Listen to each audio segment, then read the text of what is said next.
Hello my dear students, welcome to दक्षिणाई classroom. बहुत बहुत बहुत स्वागत है प्यारे बच्चों आपका दक्षिणाई क्लासरूम चैनल पर। मैं प्रदीप सिंह फिर से आपके साथ हूँ PT4 एडवांस के सॉल्यूशन के साथ।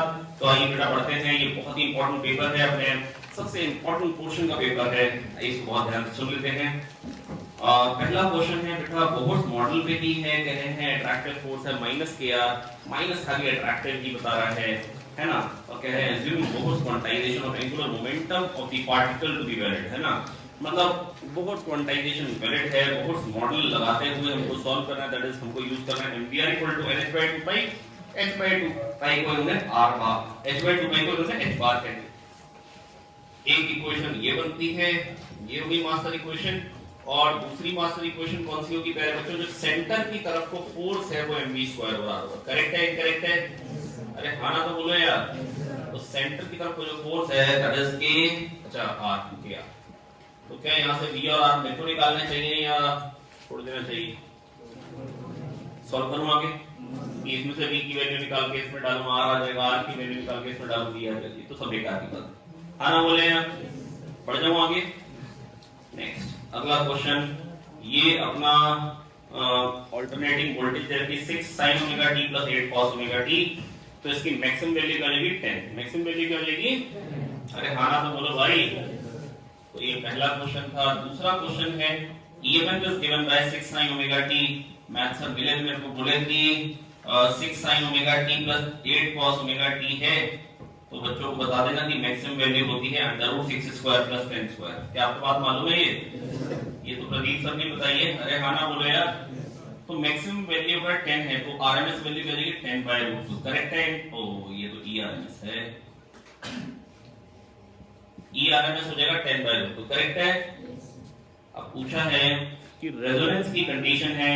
अच्छा, रेजोनेंस की कंडीशन में XL XC बराबर होते बात मालूम है? हाँ ना बोले। ओमेगा 1/√LC होते बात मालूम है? ओमेगा क्या है यहाँ पे? 20। तो 20 हो जाएगा 1/√LC। L दे रखा है बेटा आपको कितना? 0.2। अच्छा, कितने बच्चे ऐसे चाहते हैं कि मैं यहाँ से C की वैल्यू निकाल तो आनंद आ जाएगा? ऐसा तो कोई नहीं, बहुत ही बेकार कैलकुलेशन है। कर लोगे? चलिए पढ़ते हैं फिर आगे। C आ जाएगा रेजोनेंट करंट। अगर बेटा रेजोनेंस की कंडीशन में करंट पूछा है, आपको R दे रखा है बेटा, Z तो R ही हो जाता है। और अगर करंट की बात करते हैं तो बेटा कौन सा करंट होता है? RMS current. तो 10/√2 अपॉन R कितना है? 5। अरे हाँ ना तो बोलो यार, ये कितना आ जाएगा? 2/√2 दैट इज √2। इसके बाद average power dissipated. Average power dissipated बेटा कितनी हो जाएगी बेटा?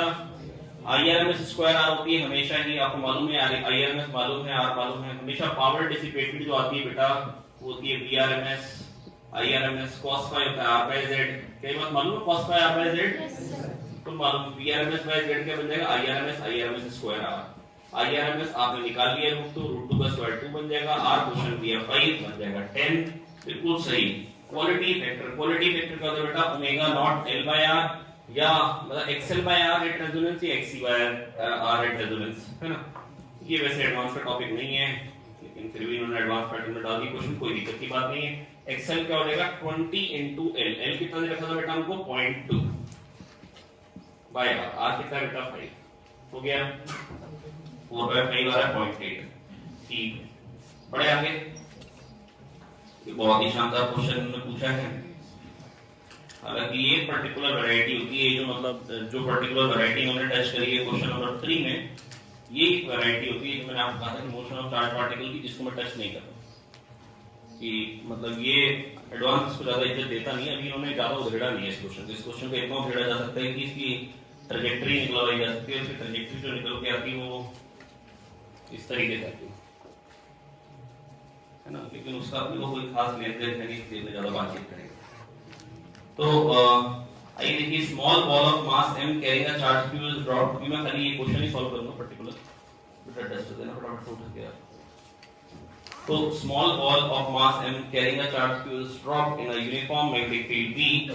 Deepest point of its path from the point of release is h बेटा डीपेस्ट पॉइंट है। ठीक है, बड़ी अच्छी बात है। तो बेटा h जब वो नीचे जाएगा तो रफ्तार क्या हो जाएगी? mgh = ½ mv² से √2gh हो जाएगी। इसमें तो कोई बड़ी बात है नहीं। क्यों? बेटा क्यों लगा सकते हैं? क्योंकि मैग्नेटिक फोर्स तो कोई वर्क करना नहीं है, क्योंकि मैग्नेटिक फोर्स तो कोई वर्क करना नहीं है। अगर एच डीपेस्ट पॉइंट है जहां से हमने ड्रॉप किया, मैग्नेटिक फील्ड के कारण कुछ घूमता भी जाएगा। अरे हाँ ना बोलो यार, नहीं आया? अरे भैया मैग्नेटिक फील्ड उसके कारण कुछ टर्न तो कर ही देगी। कह रहे जो डीपेस्ट पॉइंट जा रहा है, असल में ऐसा होगा ना प्यारे बच्चों की, देखो ये जो मैग्नेटिक फोर्स है, मान लो मैग्नेटिक फील्ड जो है आप ही की तरफ है, ठीक है, तो ऐसे आ रहा है, ऐसे जैसे से नीचे जाएगा तो फोर्स इधर को लगेगा, हाँ ना बोले, फोर्स इधर को लगता जाएगा, हल्के हल्के बिल्कुल टर्न हो जाएगा यहाँ पे। अब इसके बाद ऊपर आएगा, क्योंकि नीचे आता जाएगा, वेलोसिटी बढ़ती जा रही है, वी नीचे पर, फोर्स इधर को आ रहा है, तो इसलिए इधर को टर्न होता है, वेलोसिटी बढ़ती जाएगी, वेलोसिटी बढ़ती जाएगी। आप समझ पा रहे हैं मेरी बात? वेलोसिटी बढ़ती जाएगी तो रेडियस ऑफ कर्वेचर बढ़ता चला जाएगा। यहाँ पे रेडियस ऑफ कर्वेचर, यहाँ पे velocity minimum, radius of curvature minimum है, और यहाँ नीचे आते थे वेलोसिटी बढ़ती है, रेडियस ऑफ कर्वेचर बढ़ता जाएगा, और वेलोसिटी इतनी बढ़ गई है कि qvb अब mg से ज्यादा हो तभी ऊपर लेके आता है। फिर ये ऊपर पहुंचेगा तो फिर से वेलोसिटी जीरो जाएगी, फिर से वेलोसिटी जीरो जाएगी, फिर से mg भाई लेके चलेगा उसको नीचे, फिर से mg लेके चलेगा, फिर ये पाथ है, तो हर बार ये लक्ष्य बनते चले जाएंगे। इस तरीके से आएगी बात। और अगर इस पाथ को अगर एग्जैक्टली मैं ट्रैजेक्टरी निकालूं तो साइक्लॉइडल पाथ होती है, साइकिल के पहिए की पाथ आती है, साइकिल के पहिए को चलाओगे तो एग्जैक्टली वो पाथ। इसमें बहुत सारी पाथ है जिसको आगे हम बता सकते हैं। एग शेप पाथ भी आती है, वो किसी काम की है नहीं, पूछता है नहीं भाई, ये आती है। फिर यहाँ से जाएगा, फिर से हल्का सा आपको फील आ रही होगी कि जैसे जाएगा, जैसे यहाँ पर रेडियस ऑफ कर्वेचर कम है, और जैसे जैसे नीचे जाएगा वेलोसिटी बढ़ती जा रही है, वेलोसिटी ज्यादा होगी तो रेडियस ऑफ कर्वेचर ज्यादा होगा। अरे हाँ ना बोले, बस इसी का रेट, क्योंकि ऊपर जब वापस अपनी हाइट पे आ गए वेलोसिटी वापस से जीरो होगी, तो ये चलता चला जाएगा, ठीक है। हालांकि इन सब चीजों के बारे में उन्होंने चर्चा करवाई नहीं है, ये पुराने जमाने में ये सब चीजें करना फायदा रहता था, तो ये बेकार हो सकती बात।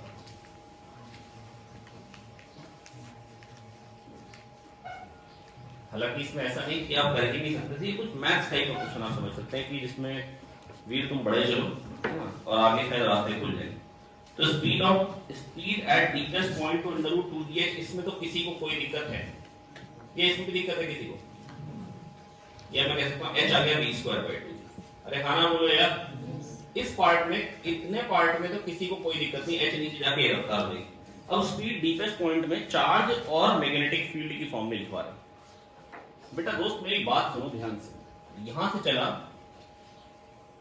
ये ऊपर आएगा ना, मेरे को इससे मतलब नहीं, ये तो पक्का है कि मैग्नेटिक फील्ड इसको पुश कर रही होगी, जिसके कारण ये इधर को हो जाएगा। तो जो भी वो जो वेलोसिटी आ रही है वो कुछ x डायरेक्शन में आ रही है, जो v आ रही है ना वेलोसिटी डीपेस्ट पॉइंट वो x डायरेक्शन। अरे सोच पाओगे नहीं सोच पाओगे, ये जो वेलोसिटी कहां पे बेटा x डायरेक्शन, इधर को है। तो मोहित भाई समझ में आ रहा है?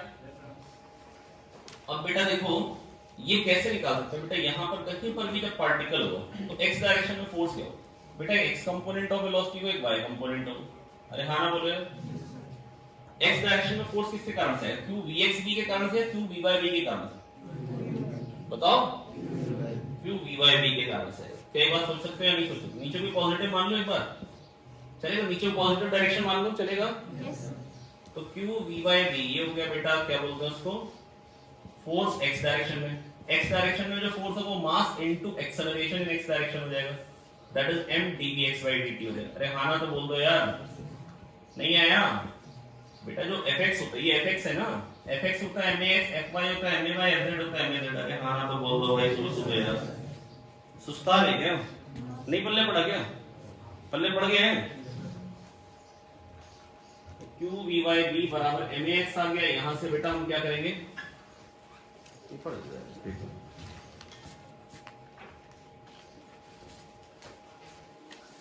q v by b क्या आ गया बेटा, max आ गया, ax को लिख दिया dvx/dt, बहुत शानदार तरीके से dy को लिख देंगे dy/dt, है ना, और dt अचानक से तड़कने लगेगा और फिर इसको हम काट देंगे। हाँ बोले, जब y 0 था तो vx 0 था, क्योंकि इनिशियली रेस्ट से स्टार्ट हुआ था।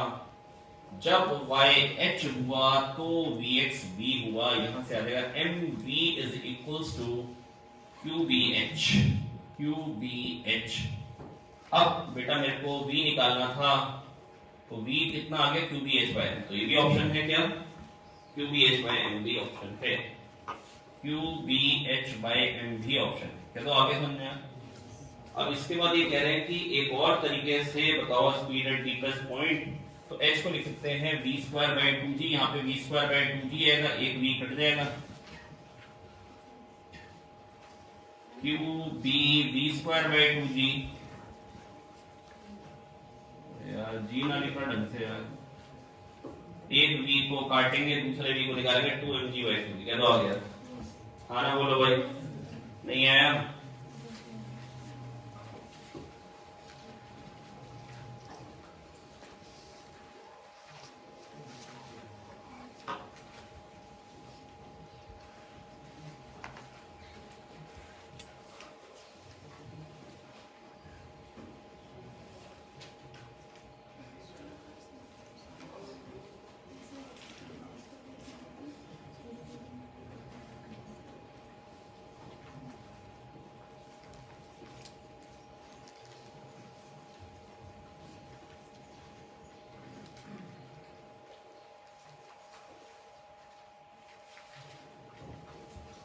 जो लास्ट पार्ट था उसको करा जा सकता है ओरली टाइप, लेकिन उसके लिए ध्यान ज्यादा देना पड़ जाएगा। ये पल्ले पड़ गया,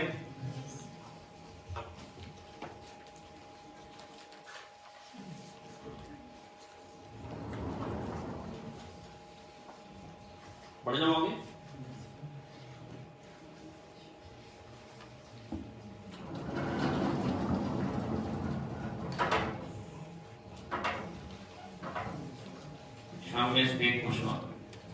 When electron moving at a high speed strikes a metal surface, which of the following are possible?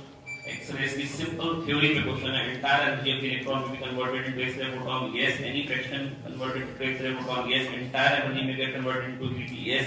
Electron may undergo elastic collision, दो। कौन है भाई? कौन हो?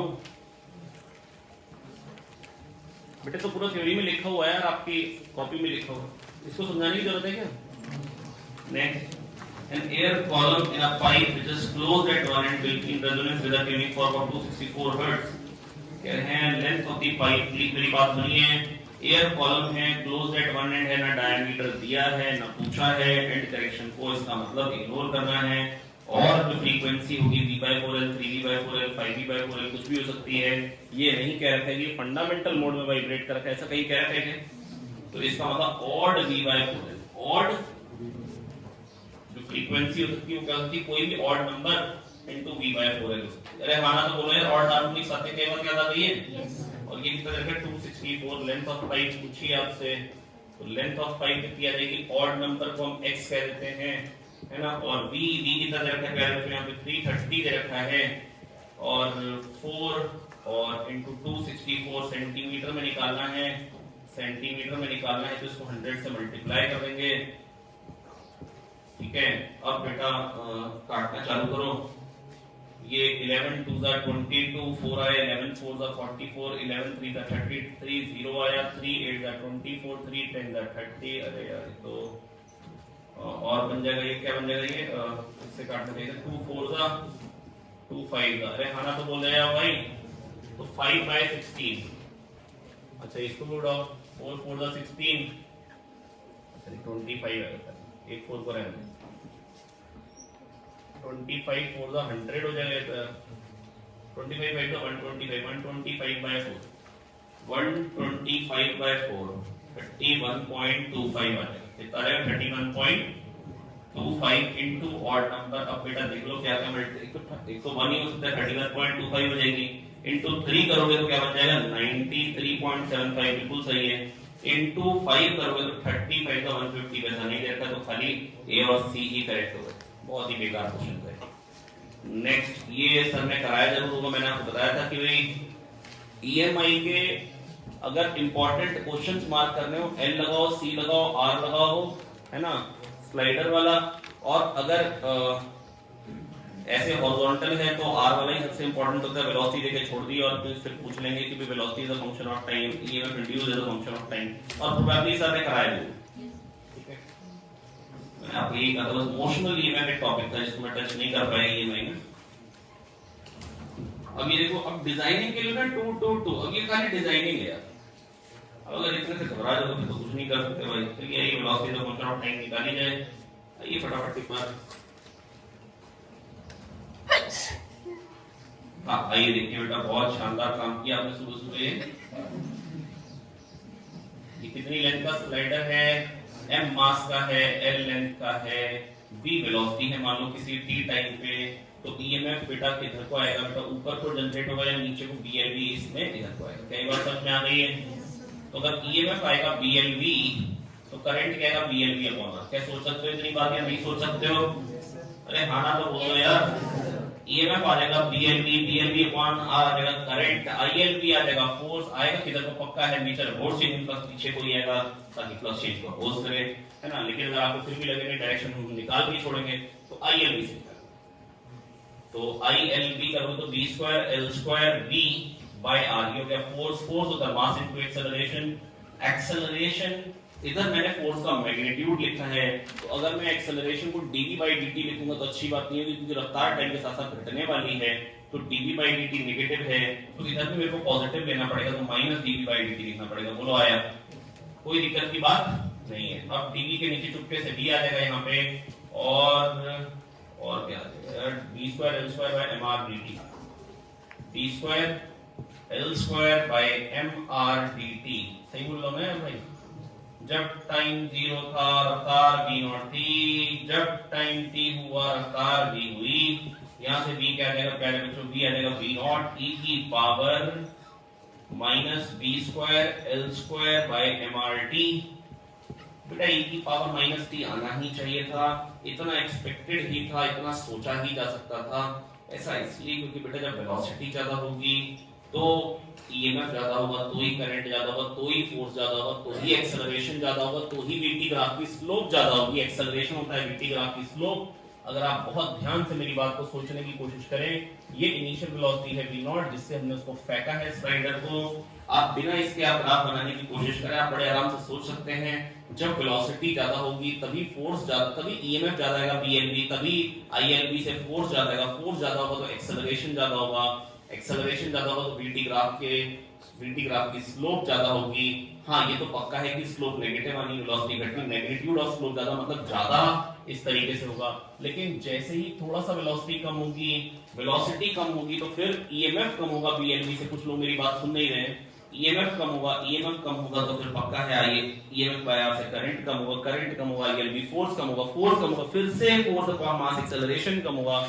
अब स्लोप और कम हो जाएगी, हल्के हल्के जैसे जैसे नीचे आता जाएगा मैग्नीट्यूड ऑफ स्लोप लगातार रिड्यूस करती जाएगी। वेलोसिटी टेंड्स टू 0 होती जाएगी तो स्लोप भी टेंड्स टू 0 होती जाएगी। और ऐसा ग्राफ किस चीज का होता है? e की पावर माइनस kt का होता है। तो सोच ही सकते थे अगर फंक्शन ही प्रेडिक्ट करने को आ जाए, है ना। मान लो कभी कभी हमको 4 फंक्शन दे दिया velocity as a function of time, तो भी हम सोच सकते हैं e की पावर माइनस kt का। इनफैक्ट ऐसे में नहीं, मतलब अगर एक और ऑप्शन बन सकता है, चलिए उसको डिस्कस करेंगे बाद में। लेकिन ये e की पावर माइनस kt का आना था, इसको मैं मतलब थोड़ा सा फील भी कर सकता हूँ कि e की पावर माइनस kt ही आना चाहिए था, इसमें कोई खास बड़ी बात नहीं है ना।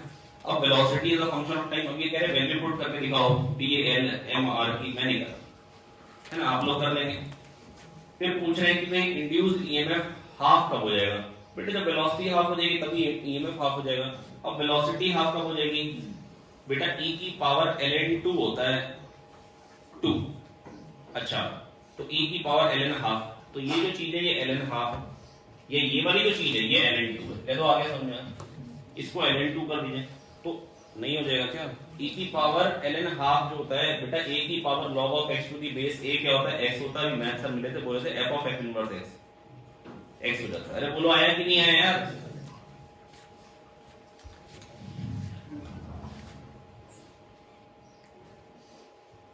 क्या तो आ गया?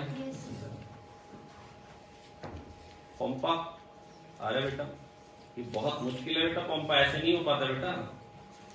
तो यहाँ पर बेटा अगर आपसे पूछिए वेलोसिटी हाफ कब हो जाएगी, तो बेटा ये सोच पा रहे हो ना जब e की पावर ln हाफ हाफ, ऐसा करते हो ना आप लोग?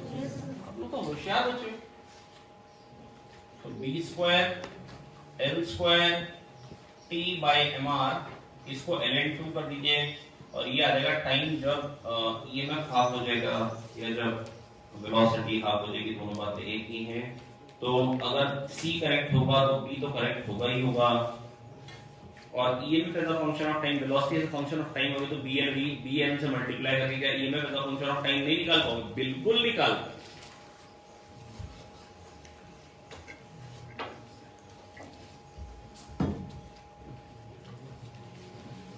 ये पल्ले पड़ा है, नहीं पल्ले पड़ा है, ये आना बहुत जरूरी है, ये क्वेश्चन बहुत इंपॉर्टेंट है। मैंने आपको तब भी बता दिया था कि जब सर ने पढ़ाया था कि जो ईएमआई में 4-5 इंपॉर्टेंट बातें हैं, मतलब उनमें से एक है 3 वो स्लाइडर वाले क्वेश्चन जो एलसीआर लगा होता है। इसमें आर और सी वाला ले लो आप, इंपॉर्टेंट है। जब आर लगा होगा, सी लगा होगा, इनिशियल वेलोसिटी वी नॉट दे दी तो क्या है velocity is a function of time, ये सब ड्रामा है। और एक वो क्वेश्चन कौन सा था आखिरी वाला जो मैंने बताया था आपको, इंड्यूस्ड इलेक्ट्रिक फील्ड में सर्किट सॉल्व करने को आ जाता है, वो मैंने सारे आपको बता दिए। इंड्यूस्ड इलेक्ट्रिक फील्ड के जो भी इंपॉर्टेंट पार्ट्स होते हैं सारे आपको बता।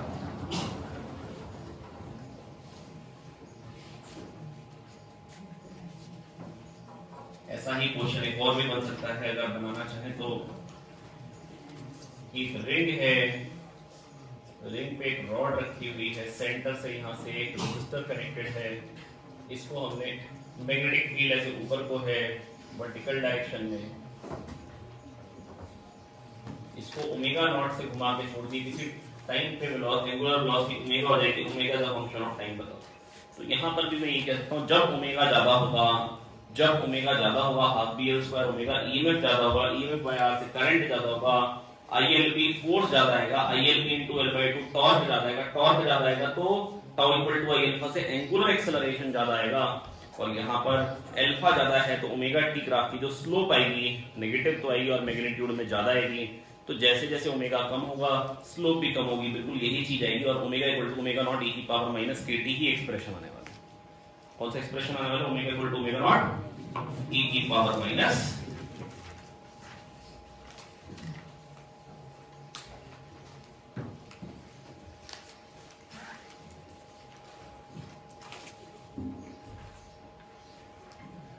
यहाँ पर अगर मेरे को करना हो तो half B L square omega, ये ईएमएफ है, कई बार सोच पाओगे, अपॉन आर ये करंट हो गया, ये ईएमएफ लिखा है upon R current, I L B ये हो गया फोर्स इनटू एल बाय 2 ये हो गया टॉर्क। कई बार समझ में आ गई? I L B into L by 2 से टॉर्क लिख लेते हैं, आई डी एक्स बी का integration, I D X B X का इंटीग्रेशन करो।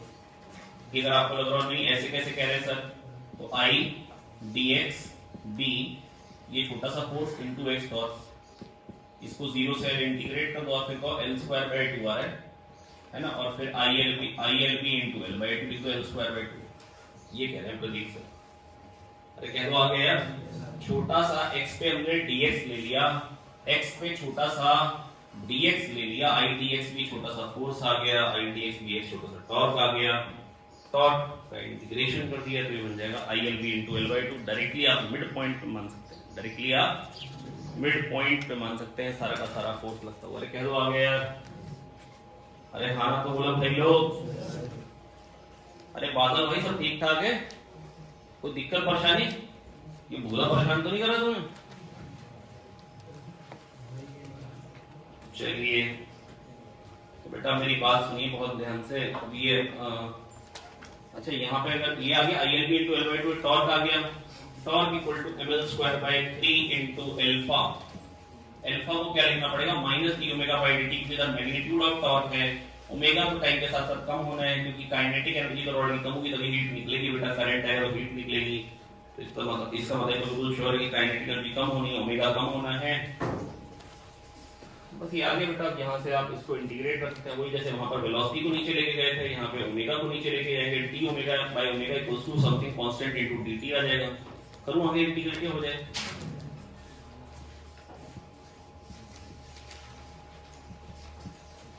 बेटा मदद करो फटाफट, क्या क्या लिखना है बता दो। 3/4 कोई मदद नहीं कर रहा है मेरी, सब खाली बैठेंगे।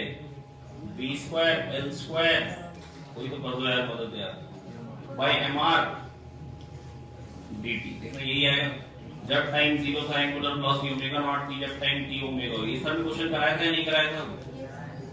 कराया था। बेटा ये बस ये दो अपने अपने ये इमोशनल ईएमएफ के दो बेहतरीन क्वेश्चन।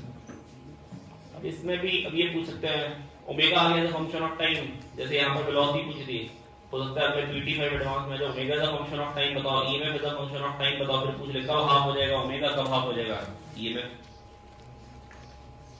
टी टाइम में रजिस्टर में कितनी हीट निकल जाएगी। तो ओमेगा का फंक्शन ऑफ टाइम आ गया तो लॉस इन काइनेटिक एनर्जी जितना हो उतनी हीट निकली होगी। सिंपल बात है।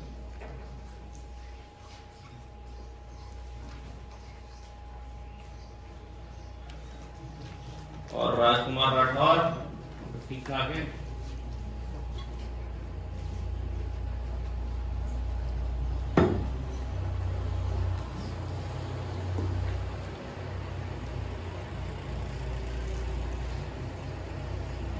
आइए एक बार क्वेश्चन देखते हैं 7, 8, 9। ये समझ में आया बेटा आपको? मुझे दिखाओ बोतलों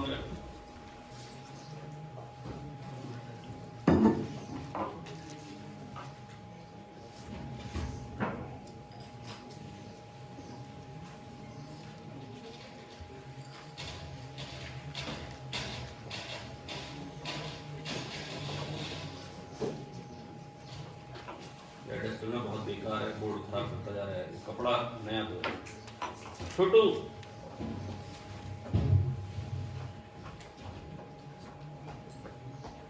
हाँ कह रहे हैं air column in a pipe close at one end is made to vibrate in its second overtone by a tuning fork of frequency 440 hertz. अब speed of sound in the air is 330 meter per second and correction may be neglected। अच्छी बात है। Let P naught denote the mean pressure at any point in the pipe and delta P naught the maximum pressure, maximum amplitude of pressure variation।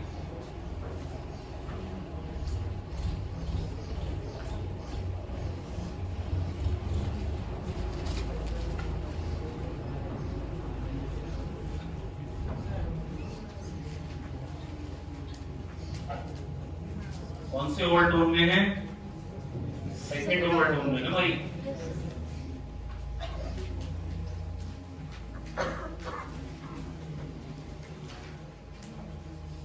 आना बोलो यार। And correction में भी neglected कहते हैं। P not the mean pressure at any point, मतलब जो atmospheric pressure है। Delta P not the maximum pressure amplitude variation. Length of pipe कितनी होगी? अरे यार ये कौन सा है बेटा? कितनी फ्रीक्वेंसी है? V/4L है, 3V/4L है, 5V/4L है, 7V/4L है। अब ये आप बताओ मेरे को। 7V/4L बहुत शानदार तरीके से आपने गलत बताया। 5V/4L है मेरे दोस्त। V/4L फंडामेंटल फर्स्ट ओवरटोन में, 3V/4L सेकंड ओवरटोन में, 5V/4L। इसमें क्या दिक्कत है? ये तो हमने फ्राइडे में पढ़ाया था। चलिए 5V/4L कितनी वैल्यू आ रही है बताना। इसकी कितनी है? 440 और V है 330। लेंथ ऑफ पाइप पूछी, चलो निकालते हैं। 5/4 330/440 ये है ना 15/16 मीटर। सेंटीमीटर में पूछी, मीटर में 15/16 ये आंसर है। Maximum pressure at the open and. Open and क्या होता है? Pressure node. ओपन एंड क्या होता है? प्रेशर, वहां पे प्रेशर वेरी नहीं करता है। तो मैक्सिमम प्रेशर भी मीन प्रेशर होगा P नॉट और मिनिमम प्रेशर भी P नॉट होगा। यहाँ तो प्रेशर वेरी ही नहीं करता। यहाँ तो प्रेशर याद है, जहां पर डिस्प्लेसमेंट एंटी नोड होता है वहां पे प्रेशर, बताई थी बात हमने, बिल्कुल बताई। तो यहाँ तो बेटा प्रेशर नोड है, यहाँ तो हमेशा वही रहेगा जो मीन प्रेशर होता है, जो एटमॉस्फेरिक प्रेशर होता है वही रहेगा, है ना। यहाँ पर प्रेशर वेरिएशन का एम्पलीट्यूड डेल्टा P नॉट है। तो बोलो आया? सिखाया था, सोच नहीं पाए, है ना। कितने लोग सोच पाए? सोचने वाले व्यक्ति करना है ज्यादा। Proton and electron are moving with same de Broglie wavelength, electron proton की डी ब्रोगली वेवलेंथ सेम है। डी ब्रोगली वेवलेंथ क्या होती है? लैम्डा इक्वल टू h/mv, मालूम है? बराबर कब होगी? जब mv बराबर होगा, जब मोमेंटम बराबर हो। Momentum of electron equal to momentum of proton. क्या तो आगे समझो। और मोमेंटम क्या होता है? √2m के। इतनी बात मालूम है नहीं मालूम है? अरे खाना तो बोले यार।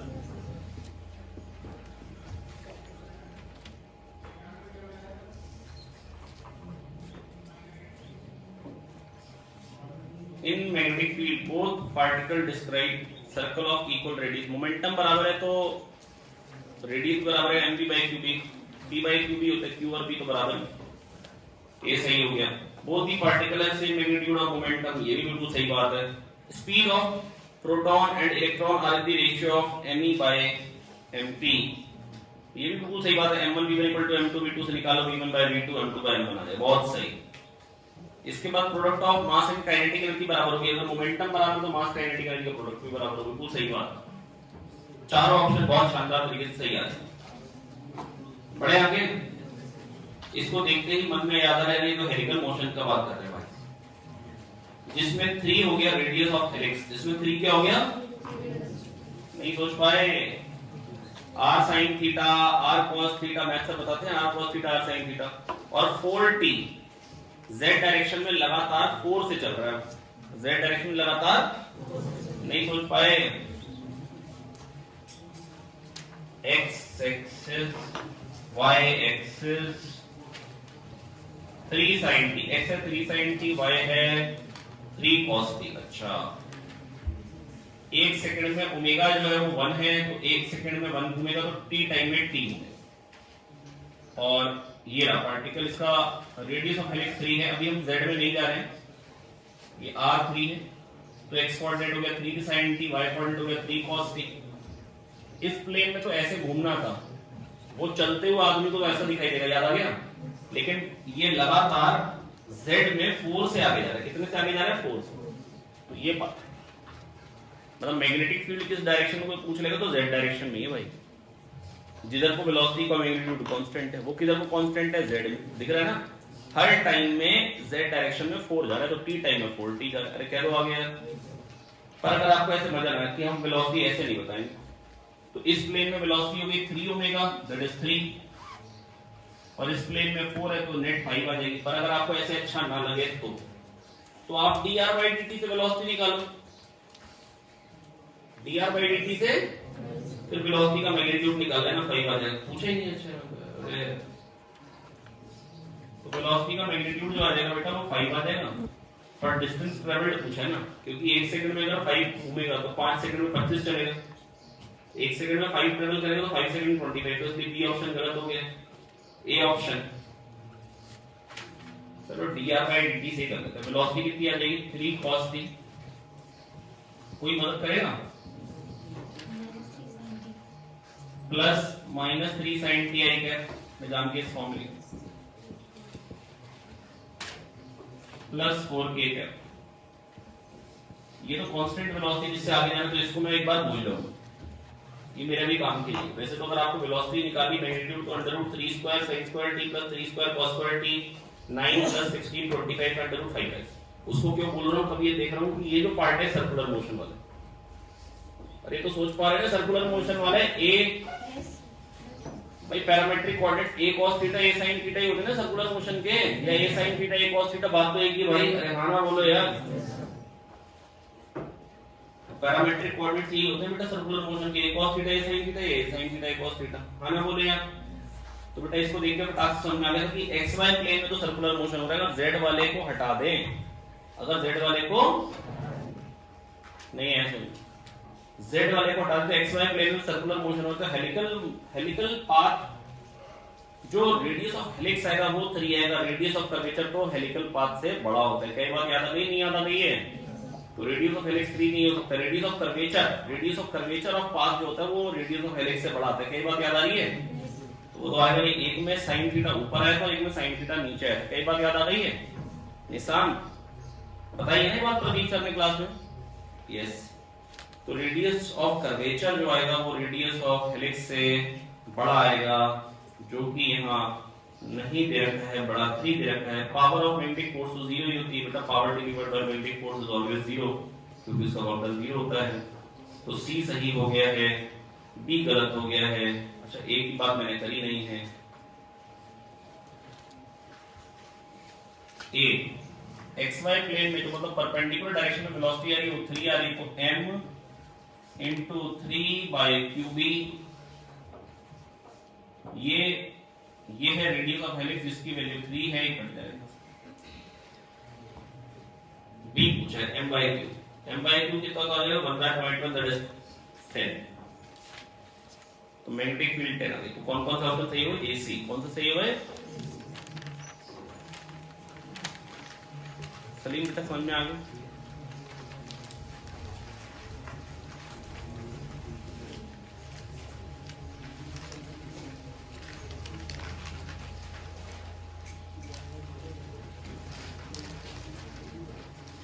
धनुष खड़े हो,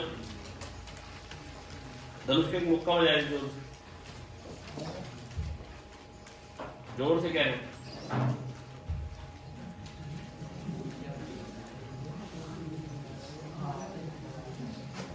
नींद आ रही?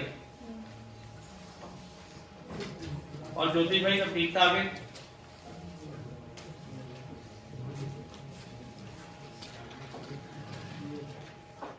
आओ देखते हैं अगला क्वेश्चन बेटा, क्वेश्चन नंबर, अच्छा 9 वाले में बोला कि फिगर बना दो उसका यार। एक्स वाई आगे ना, समझो ऐसे से जा रहा है आगे, फिगर बनाए। फोर्स किस डायरेक्शन में लग रहा है?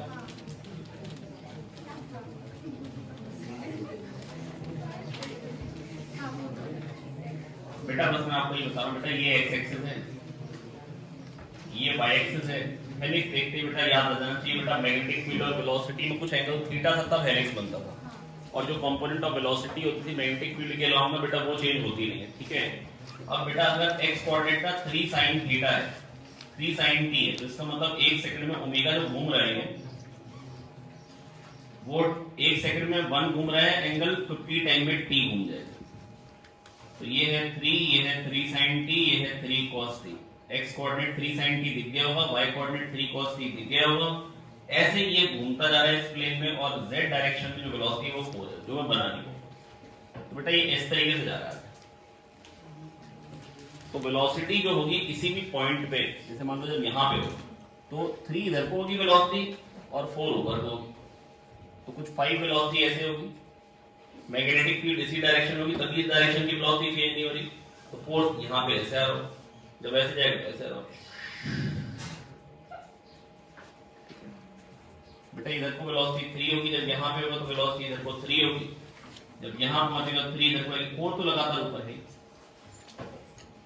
3 इधर को 4 इधर को, ये नेट वेलोसिटी होगी। और ये नेट वेलोसिटी के कारण ऐसे घूमता हो,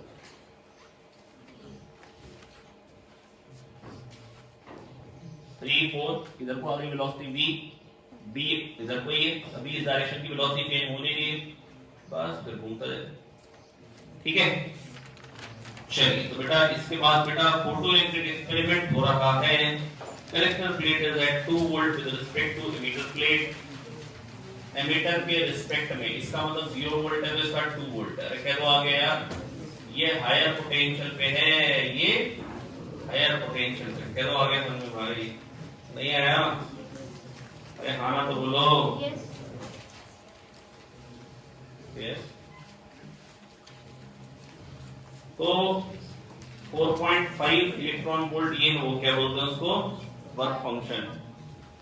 ठीक है भाई, मिनिमम और मैक्सिमम काइनेटिक एनर्जी पूछ रहे हैं। तो hc होता है 1240। कई बार क्या आ रहा है इलेक्ट्रॉन वोल्ट मिलीमीटर में, कई बार बताई मैंने, 2 0 हटाएंगे पॉइंट आएंगे 6.2 आ जाए, कितना है 6.2। तो 6.2 ये एनर्जी ऑफ फोटोन है, माइनस वर्क फंक्शन 4.5, तो याद आएगा 1.7 इलेक्ट्रॉन वोल्ट। ये मैक्सिमम काइनेटिक एनर्जी है यहाँ पे 1.7 electron volt. This is the maximum kinetic energy, और 2 इलेक्ट्रॉन वोल्ट वर्क और होने वाला है। E इंटू 2 वर्क होगा ना जूल में, तो अपॉन E कर दो, 2 इलेक्ट्रॉन वोल्ट वर्क और होने वाला है। हाँ ना बोलो यार, और मिनिमम काइनेटिक एनर्जी होगी 0 इलेक्ट्रॉन वोल्ट, 0 से k मैक्स होती है बेटा काइनेटिक एनर्जी के लिए। तो जो minimum kinetic energy collector plate पे आएगी वो कितनी है 2 इलेक्ट्रॉन वोल्ट, 1.7 की जगह 3.7 और 0 की जगह 2। Minimum kinetic energy of photo electrons on the collector is 0, maximum kinetic energy of photoelectron on the collector is 3.7. Yes, if the polarity of battery is reversed, then the minimum kinetic energy of photoelectron on the collector is, if the polarity of the battery is reversed,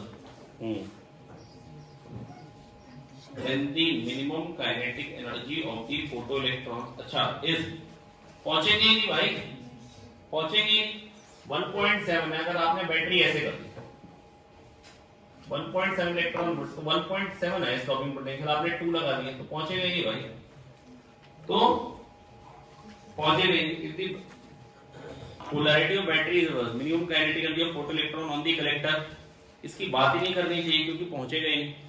तो जब पहुंचा ही नहीं तो कितनी kinetic energy से पहुंचा इसकी बात कैसे करूं। If the polarity of battery is reversed, maximum kinetic energy of the photoelectron on the collector is 3.7. बिल्कुल बकवास, हाँ ना बोलो यार। तो खाली बी ऑप्शन ही सही, खाली अरे कह दो आगे, अरे कह दो आगे यार। प्रैक्टिस शीट का क्वेश्चन,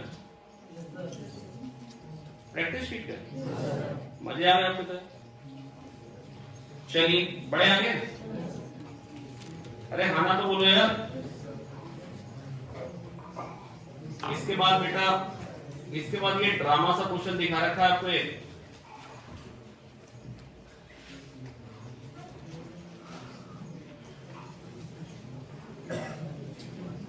इसमें करंट ऊपर जा रहा है इसके साथ, सुन लो ध्यान से,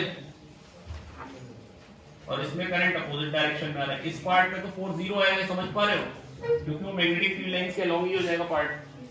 अरे हाँ ना बोलो यार। सिमिलरली नीचे वाले पार्ट में भी फोर्स 0 है, ना इस पे आएगा ना इस पे आएगा, इस पे अट्रैक्शन आएगा और इस पे से अपोजिट डायरेक्शन में करंट तो रिपल्शन आएगा। तो फोर्स पर यूनिट लेंथ क्या आता है बेटा, बता दो फटाफट से। Mu naught I1 I2 upon 2 पाई r, क्या आता है बेटा, mu naught I1 I2 upon 2 पाई r। और दोस्त सब बढ़िया बैडमिंटन प्लेयर, तो बेटा फोर्स क्या था बेटा, mu naught I1 I2 upon 2 पाई r, mu naught I1 I2 upon 2 पाई r। दूसरा क्या है, दूसरा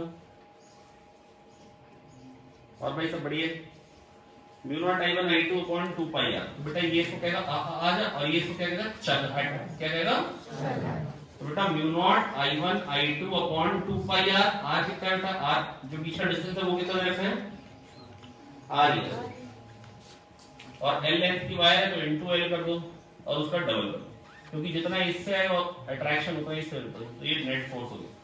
और दोनों पे फोर्स सेम लाइन के लॉन्ग हो रहा है, दोनों पे फोर्स, तो फिर टॉर्क वर्क ना आने का भाई, टॉर्क वर्क, तो net force on the wire loop is 0 कह रहे हैं। नेट फोर्स ये इन दी प्लेन ऑफ ABCD, बिल्कुल सही बात है, ABCD के प्लेन में ही आ रहा है, टुवर्ड्स CD, CD कौन सा, टुवर्ड्स CD,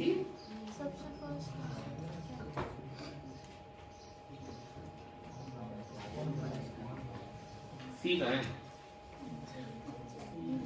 CD तो नहीं लग रहा है, CD तो इधर हो रहा है, क्या बेटा, net force on the wire by the loop. अच्छा अच्छा, ये इस पे इधर लगा तो इस पे इधर लगा, ठीक है भाई। अच्छा टुवर्ड्स CD लगा, अच्छा ठीक है, बिल्कुल सही, बिल्कुल सही बात है भाई, बी ऑप्शन सही हो गया। चलो आ गया, बी सही है तो सी तो गलत ही हो गया, क्योंकि जितना लूप उस पर फूट रहा है उतना ही वो लूप पे लगाएगा। Net torque acting on the loop वो तो 0 ही आ रहा है, वो तो, क्योंकि दोनों फोर्स सेम डायरेक्शन में आ रहे हैं ना, दोनों फोर्स सेम लाइन के लॉन्ग आ रहे हैं यार, टॉर्क तो 0 ही है ना भाई। क्या तो आ गया क्वेश्चन नंबर 12, डॉपलर का क्वेश्चन है, ऐसे क्वेश्चन हमने किए तो बहुत हुए थे जीवन में, पेपर में कर पाए 12 वाला क्वेश्चन, कितने लोग कर पाए। डॉपलर का ना क्वेश्चन कर पाना पाप है बेटा, अगर आप डॉपलर का क्वेश्चन नहीं कर पा रहे हैं तो ये बहुत बड़ा पाप है। आपको एडवांस में ना जिस चीज के लिए श्योरिटी से कह सकते हैं ना क्वेश्चन आएगा इस साल, डॉपलर का आएगा। डॉपलर का क्वेश्चन करना सीखना हो, रेजोनेंस कॉलम ट्यूब बताइए, बड़ी इंपॉर्टेंट है। कितने लोग कर पाए एक बार फिर से हाथ उठाएं, पूछा।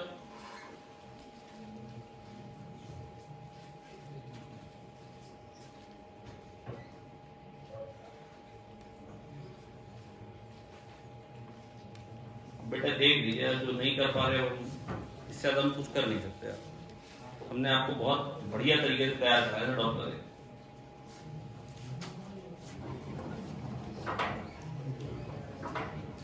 अगले पेपर में भी आएगा डॉक्टर का क्वेश्चन, क्योंकि वेव्स आ रहा है तो वेव्स का अगर जब भी अगर वेव्स का टेस्ट होगा ऐसा हो नहीं सकता डॉपलर का क्वेश्चन ना है ना। डॉपलर तो आना ही आना है, मजबूरी है भाई। आईआईटी नहीं छोड़ती किसी पेपर में यार, ये कैसे छोड़ देंगे। A source emits sound waves of frequency 1000 Hz. The source moves to the right with the speed of 32 meter per second relative to ground. Source की फ्रीक्वेंसी कितनी 1000 हर्ट्ज, 32 मीटर पर सेकंड से जा रहा है। बॉल उसकी तरफ आ रही, पता नहीं कौन सी दीवारें जाती हैं। फिर स्पीड ऑफ साउंड ने लगे रखी 332। चलो लीजिए। फिर wavelength of sound in ahead of source, source के आगे वेवलेंथ ऑफ साउंड क्या हो जाएगी बेटा। अगर ये रेस्ट पे होता तो वी लेंथ में 1000 वेव्स आती, पर अब क्या होगा बेटा, अब v माइनस वीएस में एफ वेव्स आएंगे। क्या ऐसी बातें बताई है मैंने? बिल्कुल बताई है बेटा मैंने आपको ऐसी बातें। मेरी बात सुनो ध्यान से। पहले v लेंथ में एफ वेव्स आती थी, अब वो चल रहा है तो बेटा कितनी लेंथ में एफ वेव्स आएंगी, v माइनस वीएस में। तो एक पल्स कितनी लेंथ में आएगी बेटा, v minus VS by F pulses अब हो जाएंगी v माइनस वीएस लेंथ में। अरे ऐसी बातें बताई है हमने। तो वन पल्स कितनी लेंथ में आएगी, उसी को बोलते हैं wavelength v minus VS by F. v minus VS कितना है बेटा, 332 माइनस 32 कर पाओगे, बहुत मुश्किल है calculation, by 1000 point. Direct answer ये नहीं करते है 0.3 ऑप्शन है। फिर number of waves arriving per second which meets the reflected surface, इस पे कितनी वेव पल्सेस फॉल करेंगी, ये ऑब्जर्वर है। f dash is equals to f v v vo vs के बात बताइए। ऑब्जर्वर पास आ रहा है बढ़ेगी, सोर्स पास आ रहा है बढ़ेगी का जब डिनोमिनेटर है। ये तो आ गया यार, आना तो बोलो यार, बताइए कितने बात है। f कितना है 1000, 332 प्लस 64 गया 396। अरे हाँ ना तो बोलो यार। अब 332 माइनस 32 300।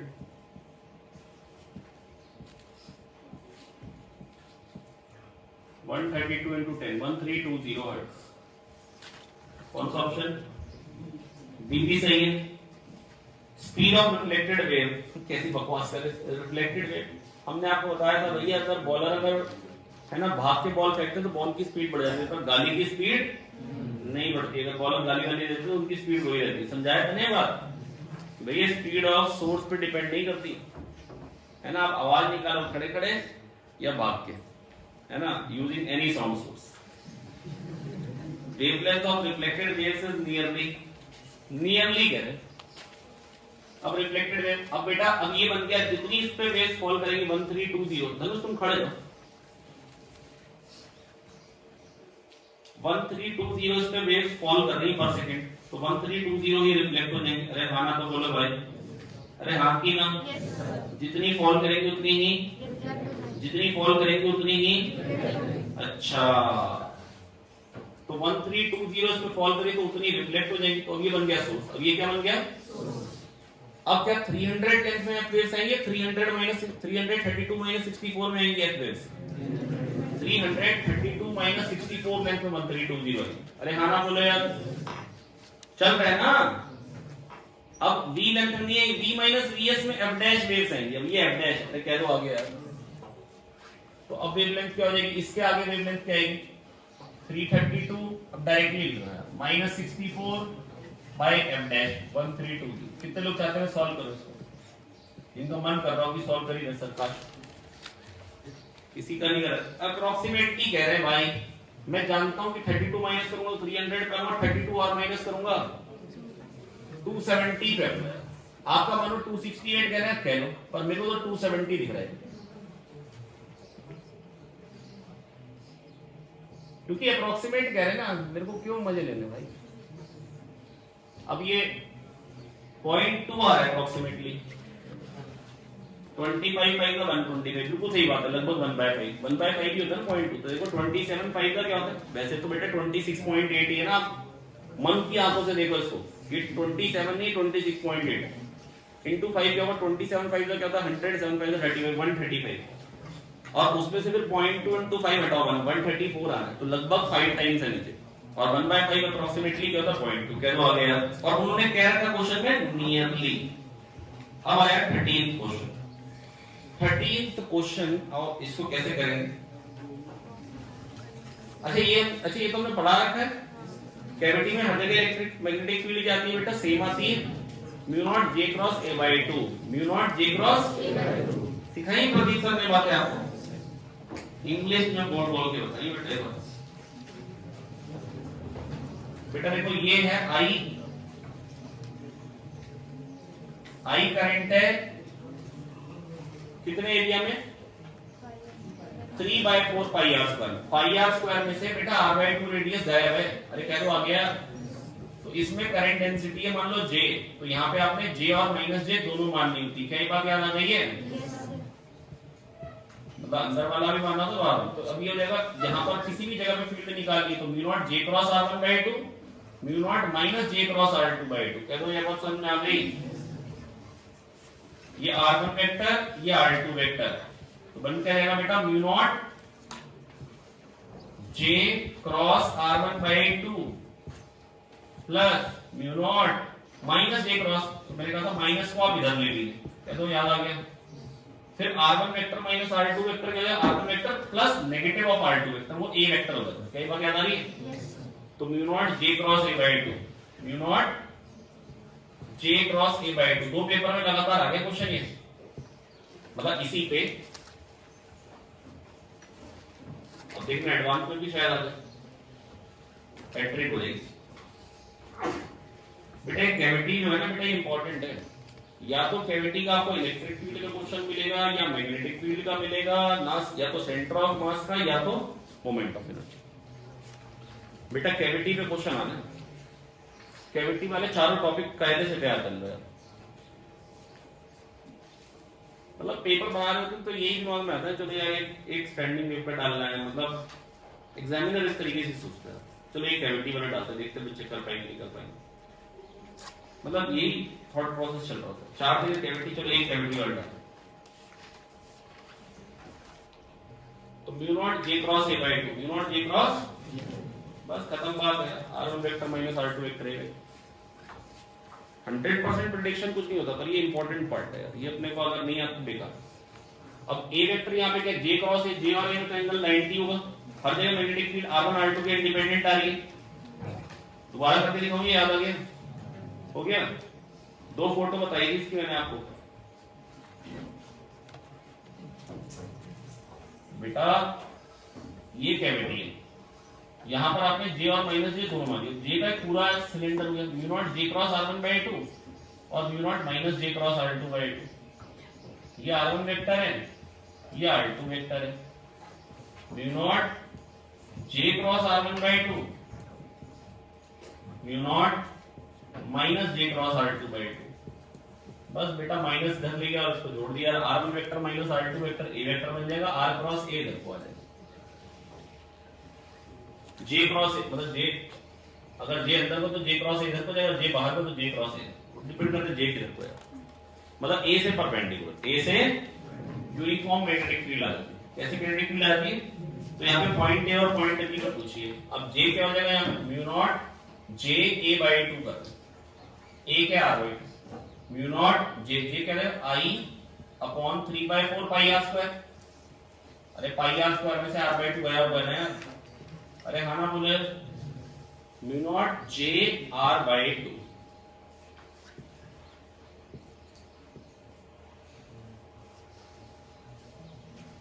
हाँ ना बोले नहीं है, ऐसी जगह पे ना गलती होती है। होता क्या mu naught J cross A by 2 होता है और ए क्या आर बाई 2, तो दूसरा 2 ना लिखने का मन ही नहीं करता। सच कह रहा हूं मैं आपको बात, इसमें मैंने आपके सामने किया, आप लोग पकड़ ही नहीं रहे। Mu naught J cross A by 2 था ना और ए क्या आर बाई 2, तो ना 2 आते ना, वो दूसरा 2 लिखने का मन नहीं करता, कई बार छूट जाता है। फिर कहता है अरे पता नहीं क्या हो रहा है, चारों ऑप्शन ही मैच नहीं करते।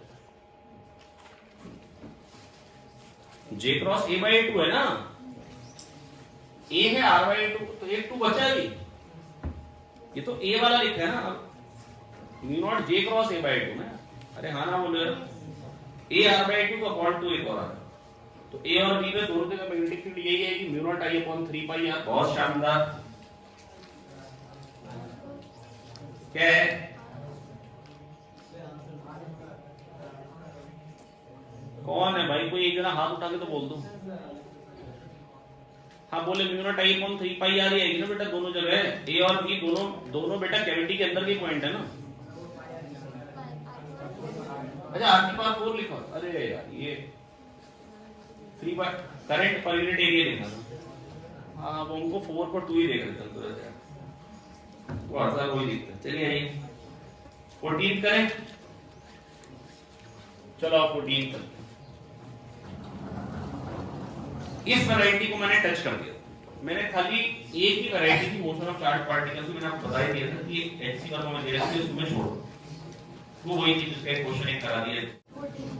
Charge particle is projected in a magnetic field, wow. फिर just touches a circle at the line y equal to 5 and x equals to 5।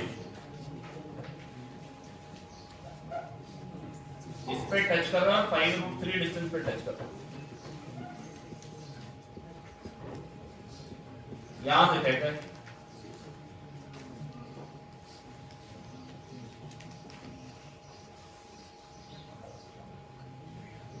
जो बन गया बढ़िया।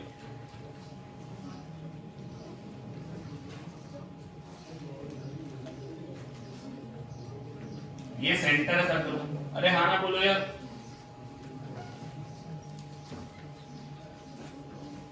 वेलोसिटी इधर को दी होगी, ऐसे गया हुआ मैग्नेटिक फील्ड बाहर को है, यहाँ टच किया और फिर ऐसे आ गया, फिर ऐसे घूम रहे हैं, यानी इस लाइन को टच करा और इस पॉइंट पे। क्या हमने ऐसे क्वेश्चन कर लिए थे?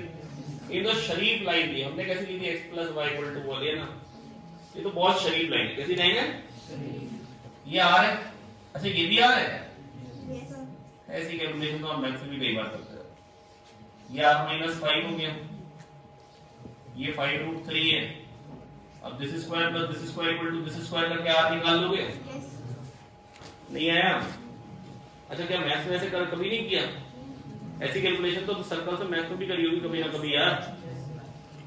This square plus this square equal to this square करके आप r निकाल लेंगे, r निकल के आएगा 10, तो ये हो गया 5, ये है 10, तो ये हो गया 60 डिग्री, 10 cos 60। अब ये 60 पे 30, फिर ये 60,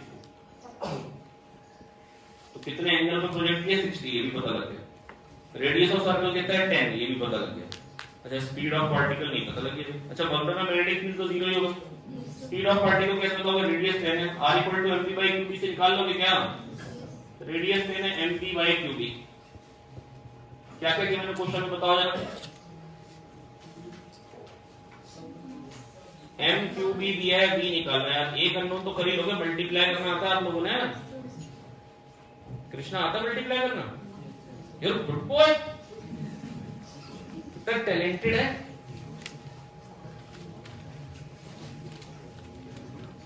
बढ़ो आगे।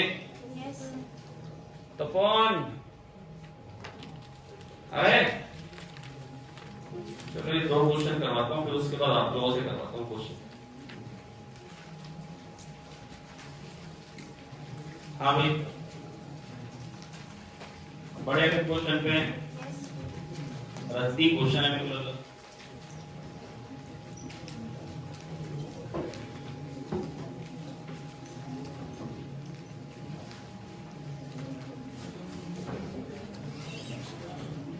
अरे क्या नाम है इसका? अंकित। बेटा समझ में आ रहा है क्वेश्चन? हाँ बेटा देखो ये कह रहे thin non conducting ring of mass and radius R carrying uniformly distributed charge cubes placed on smooth horizontal plane there exists uniform time varying magnetic field in a cylindrical region vertically upward. एक ही बात है, magnitude of the magnetic field varies with time as p और t की power n, where n is a number. Center of ring coincides with center of cylindrical region. Ring was at rest at t equal to 0. Neglect the magnetic field produced due to kind of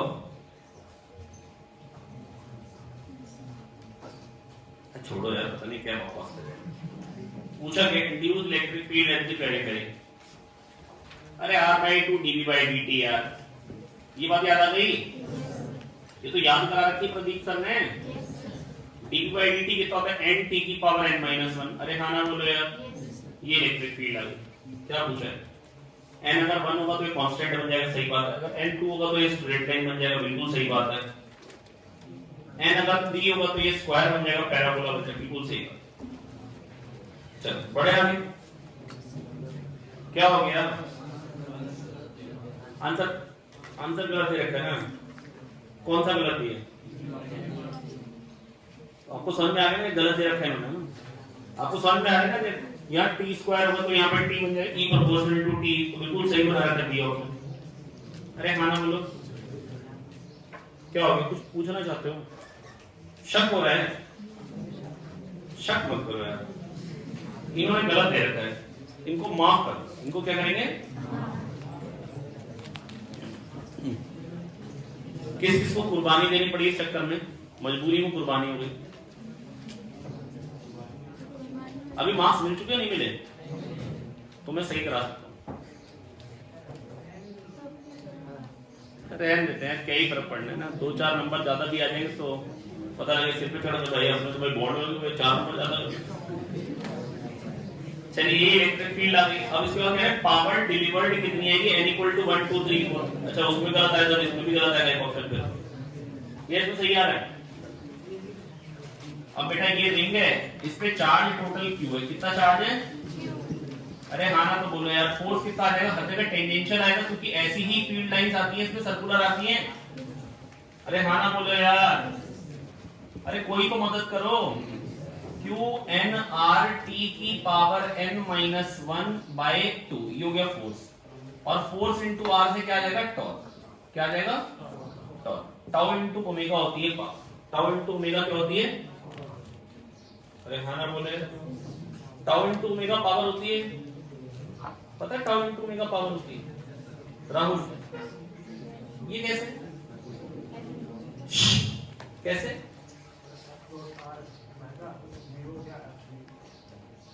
F dot we ऐसा power होती है। अच्छा we को आपने are omega कर दिया, F R को torque कर दिया, टाउ डॉट ओमेगा हो गया। बॉय ये तो अलग ही स्टाइल निकाला, टाउ थीटा रखा है। चलो बढ़िया, सही है भाई। You know good boy, good के लिए कॉन्फिडेंट रहो बस। आओ बेटा देखिए, अब ओमेगा कैसे निकालेंगे? Tau equal to I alpha से निकाल लेंगे। अरे हाँ ना बोलो यार, आई कितना है? रिंग है mr², अल्फा अल्फा हो जाएगा d ओमेगा/dt। अरे हाँ ना तो बोलो यार, तो r² तो कट जाएगा, qn t की पावर n-1/2 ये आ गया d ओमेगा/dt। dt रद्द है, जब टाइम 0 था ओमेगा 0 था, जब टाइम t हुआ ओमेगा ओमेगा हुआ। ओमेगा इक्वल टू t की पावर n/n कट जाएगा, q t की पावर n/2। क्या दोगे? टाउ तो ओमेगा पता है, टाउ इनटू ओमेगा कर लोगे? मैं करूं? टाउ इनटू ओमेगा आप करोगे? मैं करूं? मैं ही करूंगा। हां मैं ही करने आया था सुबह। q² r² n t की पावर 2n-1/4 मास कहां गया? ओ वही मैंने कहा यार कि मास तो आना चाहिए था यार, ये मास। ठीक है, अब देखो भाई n इक्वल टू 1 पे क्या वैल्यू बनेगी, t बनेगी। ठीक है, और बाकी सामने समान। ठीक है,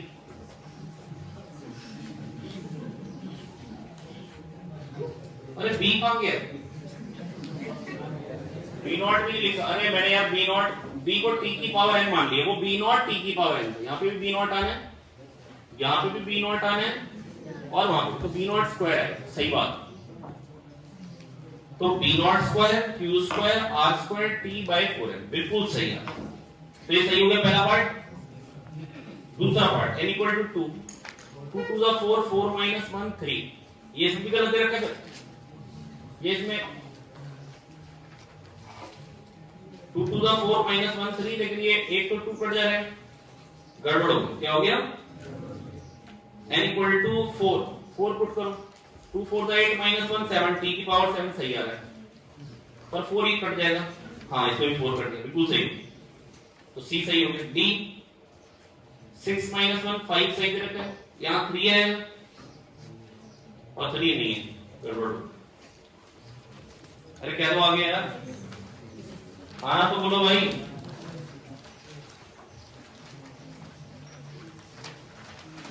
चलो ये वाला और कह रहे A B B C C D सब 12 है, A B B C C D सब 12 है। कह रहे हैं ए बी के मिड पॉइंट से गुजरा और सी डी के मिड पॉइंट से निकल रहा है। ठीक है, अब मेरे से पूछा गया है, मेरे से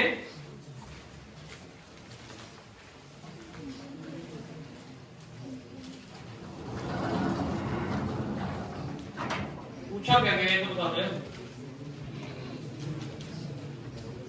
डिस्टेंस ट्रेवल्ड,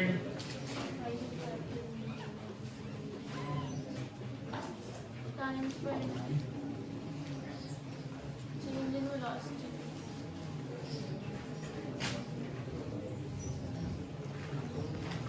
मान लो 60 है ना, यहां से आ रहा है और यहां से निकल रहा है, बहुत शानदार। एल तो रेडियस हो गया, रेडियस क्या हो गया, इतना सोच पाओगे नहीं सोच पाओगे।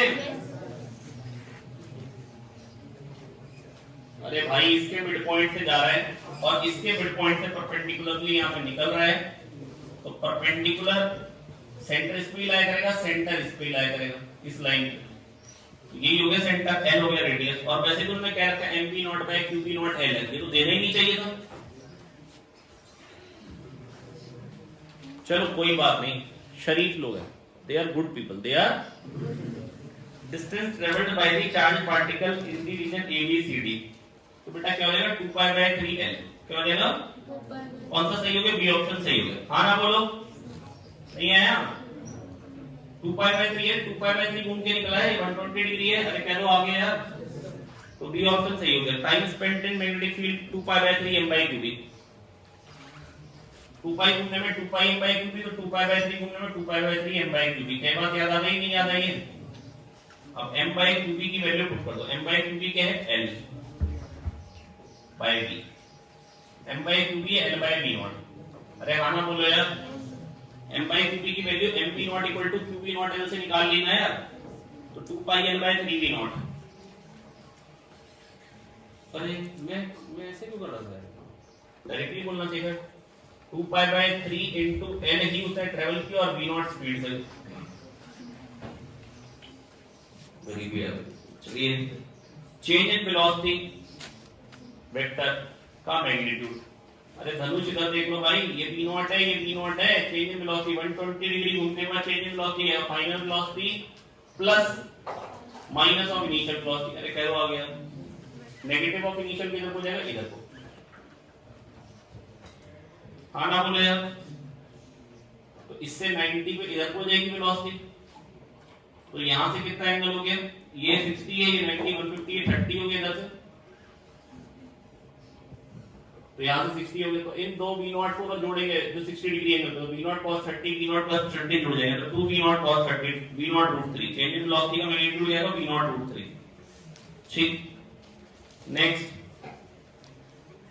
अब कह रहे हैं अगर if the same particle enters the speed n v naught such that it comes via midpoint of CD, यहां से है इस जगह से वापस आए तो रेडियस क्या हो जाए भाई, इससे परपेंडिकुलर डालो, इससे ही परपेंडिकुलर डालो, ये हो जाएगा। अब भाई ये तो मैं जानता ही है 2l, तो ये भी 2l 2l हो जाएगा, इक्विलेटरल ट्रायंगल बन गया। तुम 60 60 एंगल देना यार ये, तो ये l और ये 2l, 3l हो गया रेडियस। रेडियस क्या हो गया 3l। रेडियस को 3 टाइम्स करने के लिए वेलोसिटी को 3 टाइम्स करना पड़ेगा, दैट इज n हो गया 3 के, तो आ गया। अब कितनी देर के लिए अंदर रहेगा मैग्नेटिक फील्ड में, π/3 एंगल है और रेडियस कितना है 3l, तो π/3 into 3l इतना डिस्टेंस अंदर रहेगा मैग्नेटिक फील्ड में, नहीं है? अरे हाँ ना बोलो। और स्पीड क्या है 3v0, तो आंसर क्या हो जाएगा πl/3v0। πl/ कौन सा ऑप्शन, कोई, तो आंसर क्या हो जाएगा खाली p। आंसर क्या हो जाएगा खाली p। अरे हाँ ना बोलो यार, नहीं है समझ में, नहीं है? कौन कह रहा नहीं है, बता देते आगे। नेक्स्ट, इसका डी ऑप्शन करेक्ट दिया हुआ है, सी करेक्ट, गलत दिया है ना, πl/3v0 आएगा, क्योंकि πl/v0 है। अरे दिख रहा है यार भाई, π/3 एंगल घुमा है ना यार, π/3 करा दे। कितने क्वेश्चन गलत हो गए, कितने आंसर गलत है? 2 तो गलत बता दी मैंने, बस 2 ही है ना गलत, चलो सही करा। अच्छा ये इसके चक्कर में ऐसे कौन है जिनके दोनों में नंबर कट रहे हैं इस चक्कर में? 4 बच्चे, 5 6 7, तो 7 ऐसे बच्चे जिनका नुकसान हो रहा है। ठीक है, 2 क्वेश्चन, ठीक है सही करा, कोई दिक्कत की बात नहीं, सही करा। नेक्स्ट,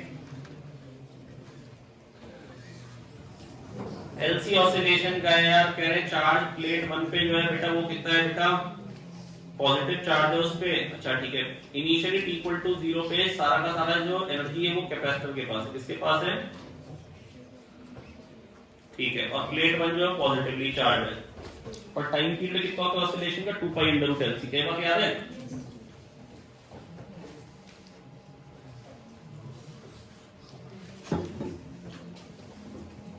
LC, और इनिशियल चार्ज जो है बेटा इसका वो पॉजिटिव है।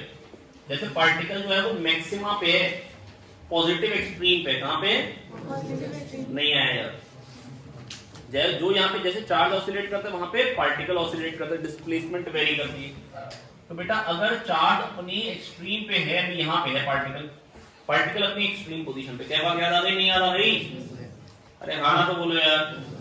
अब उसके बाद 2π/3 एंगल जब घूमेगा तो यहाँ पे आ जाएगा 90 + 30, तो चार्ज कितना हो जाएगा q sin 30, q/2, और वो भी नेगेटिव का, तो फाइनली इस पे -q/2 हो जाएगा, इस पे +q/2 हो जाएगी।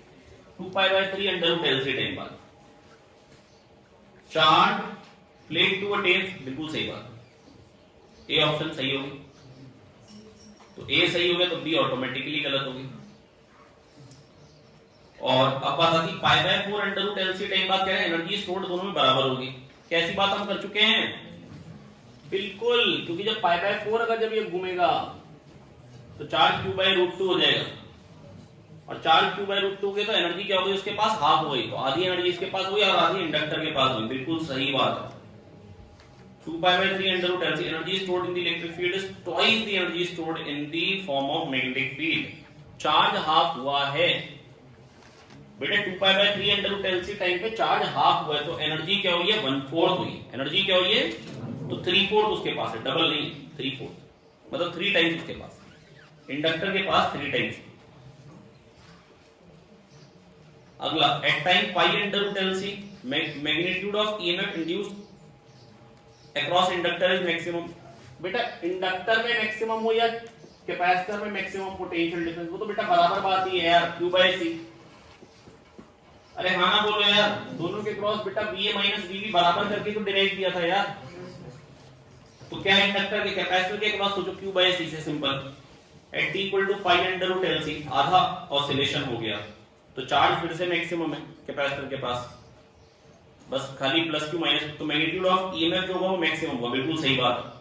π/2 √LC magnitude of EMF is maximum, नहीं भाई π/2 जब घूम जाएगा तो चार्ज 0 हो जाएगा, चार्ज 0 हो जाएगा, चार्ज 0 हो जाएगा तो फिर क्या हो जाएगा, ईएमएफ जीरो हो जाएगा। क्या तो आ गया, चार्ज जीरो हो जाएगा, कैपेसिटर में एनर्जी जीरो हो जाएगी, इंडक्टर में मैक्सिमम हो जाएगी, और अगर इंडक्टर में मैक्सिमम हो गई, करंट मैक्सिमम हो गया, तो डी/dt जीरो, वैसे भी सोच सकते हो डी/dt जीरो।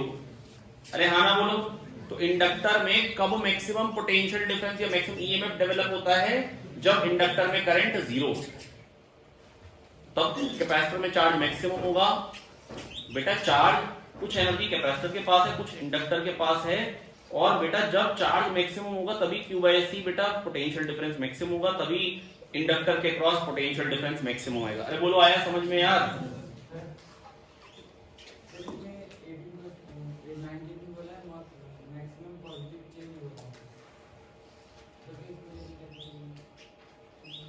अरे half of the maximum positive charge है वो।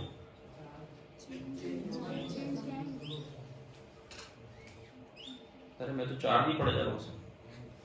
At t equal to 2π/3 under root LC, plate 2 attains half of the maximum positive change. Charge ही है वो, चेंज होगा तो पता नहीं, मेरे को मतलब ही नहीं समझ में आ रहा। हाँ मैं समझ गया वैसे, तो आप कहना चाह रहे हो कि भाई हाफ ऑफ, तो मैक्सिमम आप सोच रहे हो Q/2 का चेंज आ जाए, तो आपको बी ऑप्शन सही दिखने लग रहा हो।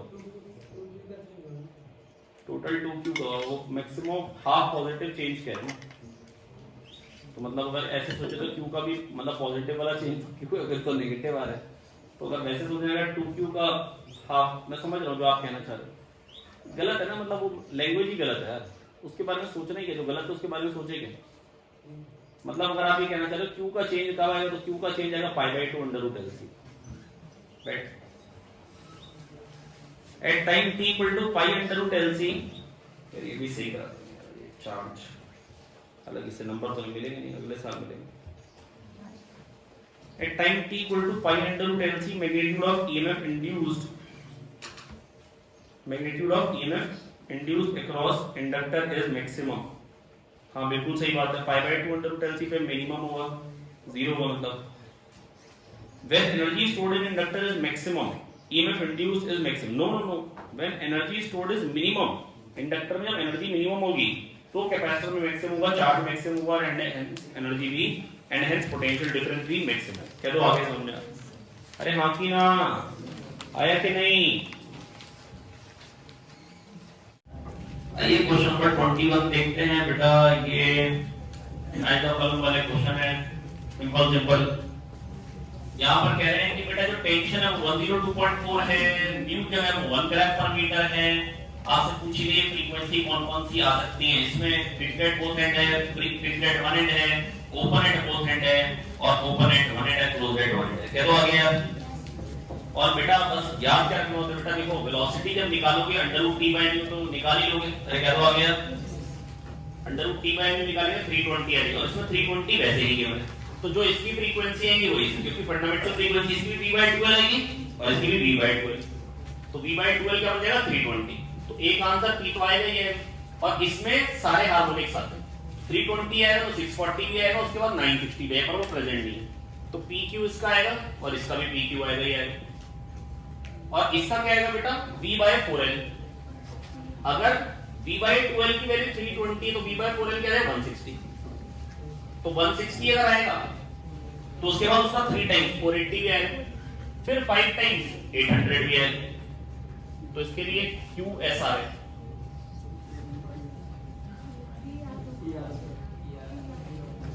QS, अच्छा ये PR था, सॉरी ये PR था और ये QS। अरे क्या तो आ गया यार, बिल्कुल ही लल्लू है यार। पहले v/12 से आप फंडामेंटल फ्रीक्वेंसी निकालिए, तो बाकी सारे इसमें सारे हार्मोनिक्स आ रहे हैं दोनों में। और जब क्लोज्ड एट वन एंड या फिक्स्ड एट वन एंड हो तो क्या होता है बेटा ऑड हार्मोनिक्स आते हैं। तो पहले फंडामेंटल निकाली 160, फिर 480 आएगा 800 है, तो 480 800 दोनों ही है, QS क्या आ गया। यहां पर क्या है बेटा, सोर्स में 50 से ज्यादा आ रहा है, और सोर्स की फ्रीक्वेंसी क्या है बेटा 6000 हर्ट्ज, कितनी है 6000 हर्ट्ज। बीट फ्रीक्वेंसी क्या क्या सुनाएगी बेटा, देखो थोड़ा सा दिमाग लगा लो। इसके पास ये 50 से आ रहा है, ऑब्जर्वर ए की बात कर रहा हूं, ऑब्जर्वर ए को फीड से समझिए, एक तो डायरेक्ट पहुंचेगी, उसके पास सोर्स 50 से पास आ रहा है, और एक रिफ्लेक्ट होके पर स्टेशनरी वॉल है तो कोई फर्क ही नहीं पड़ेगा। आपको याद है ना स्टेशनरी वॉल तो मैं कहता था यहां पर बना दो एक और 50 से पास आ रहा है। तो बात ये है कि जितना मतलब जैसे वेव्स इसमें कंप्रेस करके भेजी फिर तो बेटा टकराने के बाद वेवलेंथ चेंज होगी ही नहीं, क्योंकि स्टेशनरी वॉल है। कैसी वॉल है? स्टेशनरी वॉल है, तो इसको बेटा बीट फ्रीक्वेंसी 0 सुनेगी। तो ए के लिए तो 0 बीट फ्रीक्वेंसी, बी के लिए बेटा एक तो डायरेक्ट फ्रीक्वेंसी आएगी बी पे, बी के लिए सॉल्व करो। एक डायरेक्ट आएगी f1 f, f को डायरेक्टली 6000 लिखूं या ना लिखूं? लिख सकता हूं। और 350 साउंड की स्पीड दे रखी है 350। अरे हाँ ना तो बोलो यार, ऑब्जर्वर दूर जा रहा है -10 और सोर्स पास आ रहा है, सोर्स के पास आने से क्या होता है? बढ़ती है तो -50। है तो आगे सुन। और f2 क्या है बी पे? f2 एक जो रिफ्लेक्ट होके आएगी, हाँ ना बोले ना, जो रिफ्लेक्ट होके आएगी उससे क्या समझ रहा है? f2 f तो आना ही 350।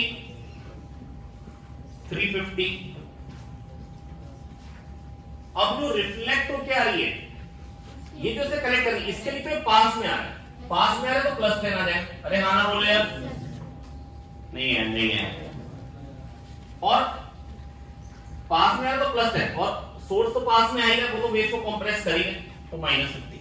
आपको याद है मैं इसके बदले कहता था सोर्स को यहां बना दो जब वॉल स्टेशनरी होती है, ये बात याद है? ठीक है, तो बेटा ये चीज आ गई f1 और f2। यहां से बेटा मेरे को क्या क्या वैल्यूज मिल जाएगी? आ जाएगा 300 आ जाएगा, 2 0 कटेंगे, ये बन जाएगा 20 into 340 कितना बन जाएगा? 6800। और f2 क्या बन जाएगा? फिर से वही 320 360 7200। तो बीट फ्रीक्वेंसी क्या देगी? 400। तो बी के लिए क्या देगी? 400, दैट इज बी ऑप्शन। ए के लिए था क्यू, सी के लिए सी फिर रेस्ट पे। बेटा देखो जो जब ये दूर जा रहा है, जो डायरेक्ट इसके पास आएगी उसमें सोर्स दूर जा रहा है, सोर्स के दूर जाने से वेवलेंथ बढ़ जाएगी। और जो लेकिन रिफ्लेक्ट होके आएगी उसमें बेटा सोर्स पास आ रहा है, उसको कंप्रेस करिए, कंप्रेस्ड वाली है। तो एक केस में क्या है? सोर्स दूर जा रहा है और दूसरी वाली फ्रीक्वेंसी कौन सी आ रही है जिसमें सोर्स पास आ रहा है। क्या तो आगे समझ में आया? अरे हाँ ना तो बोलो भाई लोग। तो सी वाले में क्या हो रहा है? मेरी बात सुन ले बहुत ध्यान से बेटा, फिर से समझा रहे हैं। सी वाले में एक तो डायरेक्ट साउंड पहुंचेगी, उसमें तो सोर्स दूर जाता है, वेवलेंथ बढ़ जाएगी। हाँ ना बोले? सोर्स दूर जाने वाला केस। और जो रिफ्लेक्ट आएगी, जो रिफ्लेक्ट होके साउंड आएगी, मोटे दीपक गधे, जो रिफ्लेक्ट होके उसमें सोर्स पास आ रहा है, उसको कंप्रेस करिए और वो कंप्रेस वाली रिफ्लेक्ट होगी। तो एक सोर्स पास आने वाली कंडीशन हो गई और एक सोर्स दूर जाने वाली कंडीशन हो गई। तो सी के लिए अगर मैं बात करूं तो सी के लिए बनेगा f1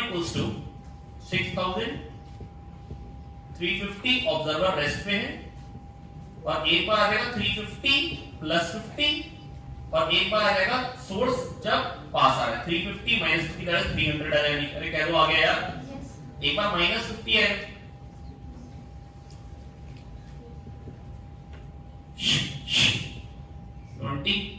ये क्या बन जाएगा? 00 और 7000 आ जाएगा। और यहां से क्या जाएगा? 400। यहां से क्या जाएगा? 00 काटेंगे, ये 15 बन जाएगा।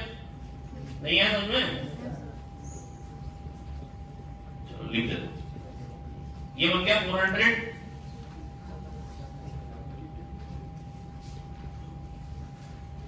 या तो आप ऐसे कर सकते हो 5 7 दा 5 8 दा, हाँ ना बोले 8 7 दा 56, 4 आया, 8 5 दा 40, 0 7 0 0 7 5 दा 35, 7 7 दा 49, 3 52। डिफरेंस कितना है ना दोनों में? 1750 कितना है ना? क्या मेरे को डी के लिए भी सॉल्व करना हो गया? हो गया ना भाई लोग? पक्का आ गया?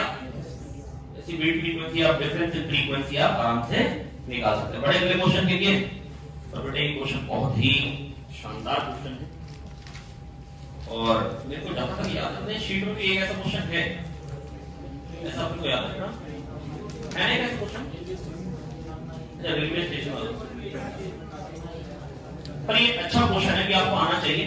बेटा मेरी बात सुन लीजिए, अगर इसमें ना कोई चीज क्लियर ना हुई हो बेटा, देखो अगर मैं ऑब्जर्वर ए की बात करूं, ए के पास एक डायरेक्टली साउंड आई, बेटा मेरी बात सुन ले ध्यान से, हेलो, एक आ रही डायरेक्टली साउंड ए के पास और एक आ रही रिफ्लेक्ट होकर, और दोनों कंप्रेस्ड वाली होंगी, दोनों में सोर्स पास आ रहा है कंप्रेस्ड हुई, और जो इधर जा रही बेटा वो भी कंप्रेस्ड हो गया, देखो आ गया, वो भी कंप्रेस्ड वाली है, पर ये रेस्ट पे, तो इसमें वैसे भी खड़े खड़े भी 350 लेती है, इधर से तो भी 350, तो बेटा इसको फ्रीक्वेंसी सेम ही सुनाई देगी, क्या आ गया, डायरेक्ट वाली भी और रिफ्लेक्टेड वाली भी, समझ में नहीं है बेटा, इसमें बेटा 10 से दूर जा रहा है, कंप्रेस्ड वाली आ रही है, डायरेक्टली भी कंप्रेस्ड वाली आ रही है और रिफ्लेक्ट होके भी कंप्रेस्ड वाली आ रही है, जो बेटा इसके राइट साइड उनके लिए दोनों के लिए कंप्रेस्ड वाली साउंड आ रही है, मतलब सोर्स आगे आ रहा है, वेवलेंथ कम हो जाएगी, दोनों साउंड वही आ रही है, भले इसको देखे भले इसको देखे, जो डायरेक्ट आएगी या रिफ्लेक्ट होगी, दोनों कंप्रेस्ड वाली, क्या ये बात समझ में आ गई या नहीं आ गई, हाँ ना बोले,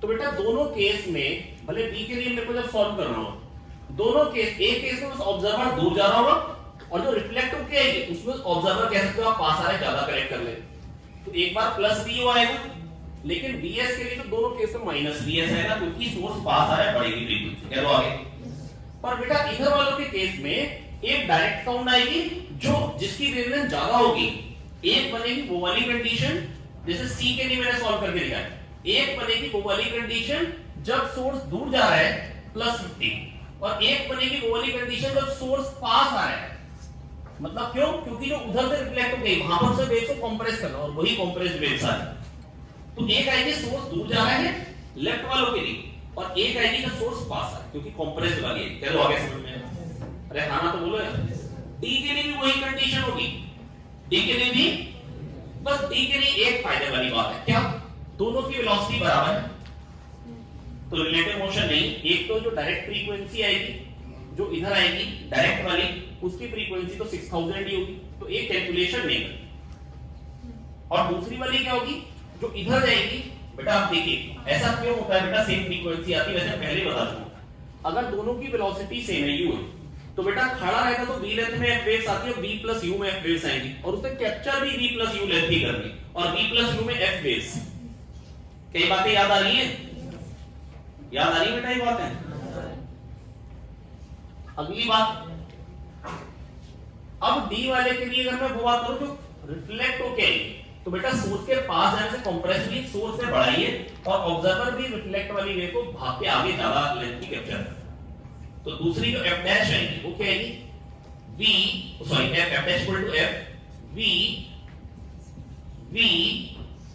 ऑब्जर्वर पास आ रहा है +50, और सोर्स भी पास आ रहा है, ये मत सोचिए कुछ जो रिफ्लेक्ट हो क्या है उसको कंप्रेस कर रहा है, वो कंप्रेस वाली है, सोर्स पास आने वाली कंडीशन, सोर्स नहीं आई समझ, अरे हाँ ना तो बोल दो, जो पीछे से डायरेक्ट वाली आ रही है उसमें सोर्स दूर ही जा रहा है, और बेटा जो रिफ्लेक्ट हो गया उसमें सोर्स से कंप्रेस करेंगे, तो आगे समझ में नहीं आया समझ में,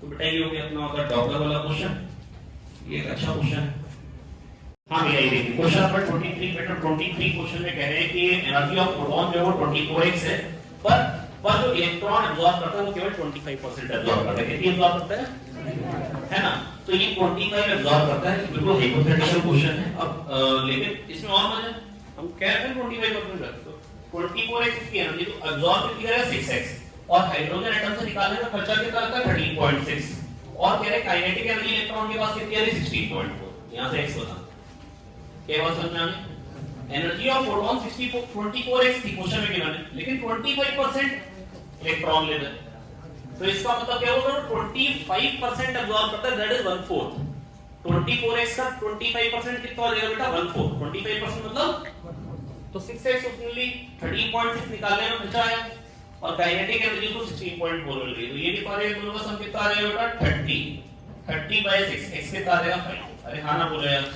बिल्कुल सिंपल क्वेश्चन था, अगला 3i cap plus 4k cap बेटा v0 टाइम्स इसका ये मैग्नेटिक फील्ड है, mg/i v0 भी बता रहे हैं, इसके अबाउट ये हिंज्ड है, और कह रहे हैं ये इक्विलिब्रियम में रहेगा, ठीक है, तो सेंटर ऑफ मास कहां पे है इसका a/2 पे, a/2 डिस्टेंस पे, इसके अबाउट अगर टॉर्क बैलेंस करें तो mg * a/2 आएगा, जो इसको वापस लेके आना चाहेगा ऐसे है, इस तरीके से है यहाँ पे लो, तो mg इंटू a/2 ये वापस लेके आना चाहेगा, और जो मैग्नेटिक फील्ड का टॉर्क आ रहा होगा वो कितना आ रहा होगा बेटा, देखो एक z component of magnetic field है, और बेटा जो इसका मतलब मैग्नेटिक मोमेंट है वो z डायरेक्शन में ही है, तो ये तो टॉर्क लगाएगा नहीं, टॉर्क कौन सा कंपोनेंट लगाएगा, ये 3i क्या इधर NIA क्रॉस b, उतना ही उसका टॉर्क आएगा, I एरिया कितना है AB, और मैग्नेटिक फील्ड कितनी है 3v0 sin 90, sin 90 लिखूं या रहने दूं,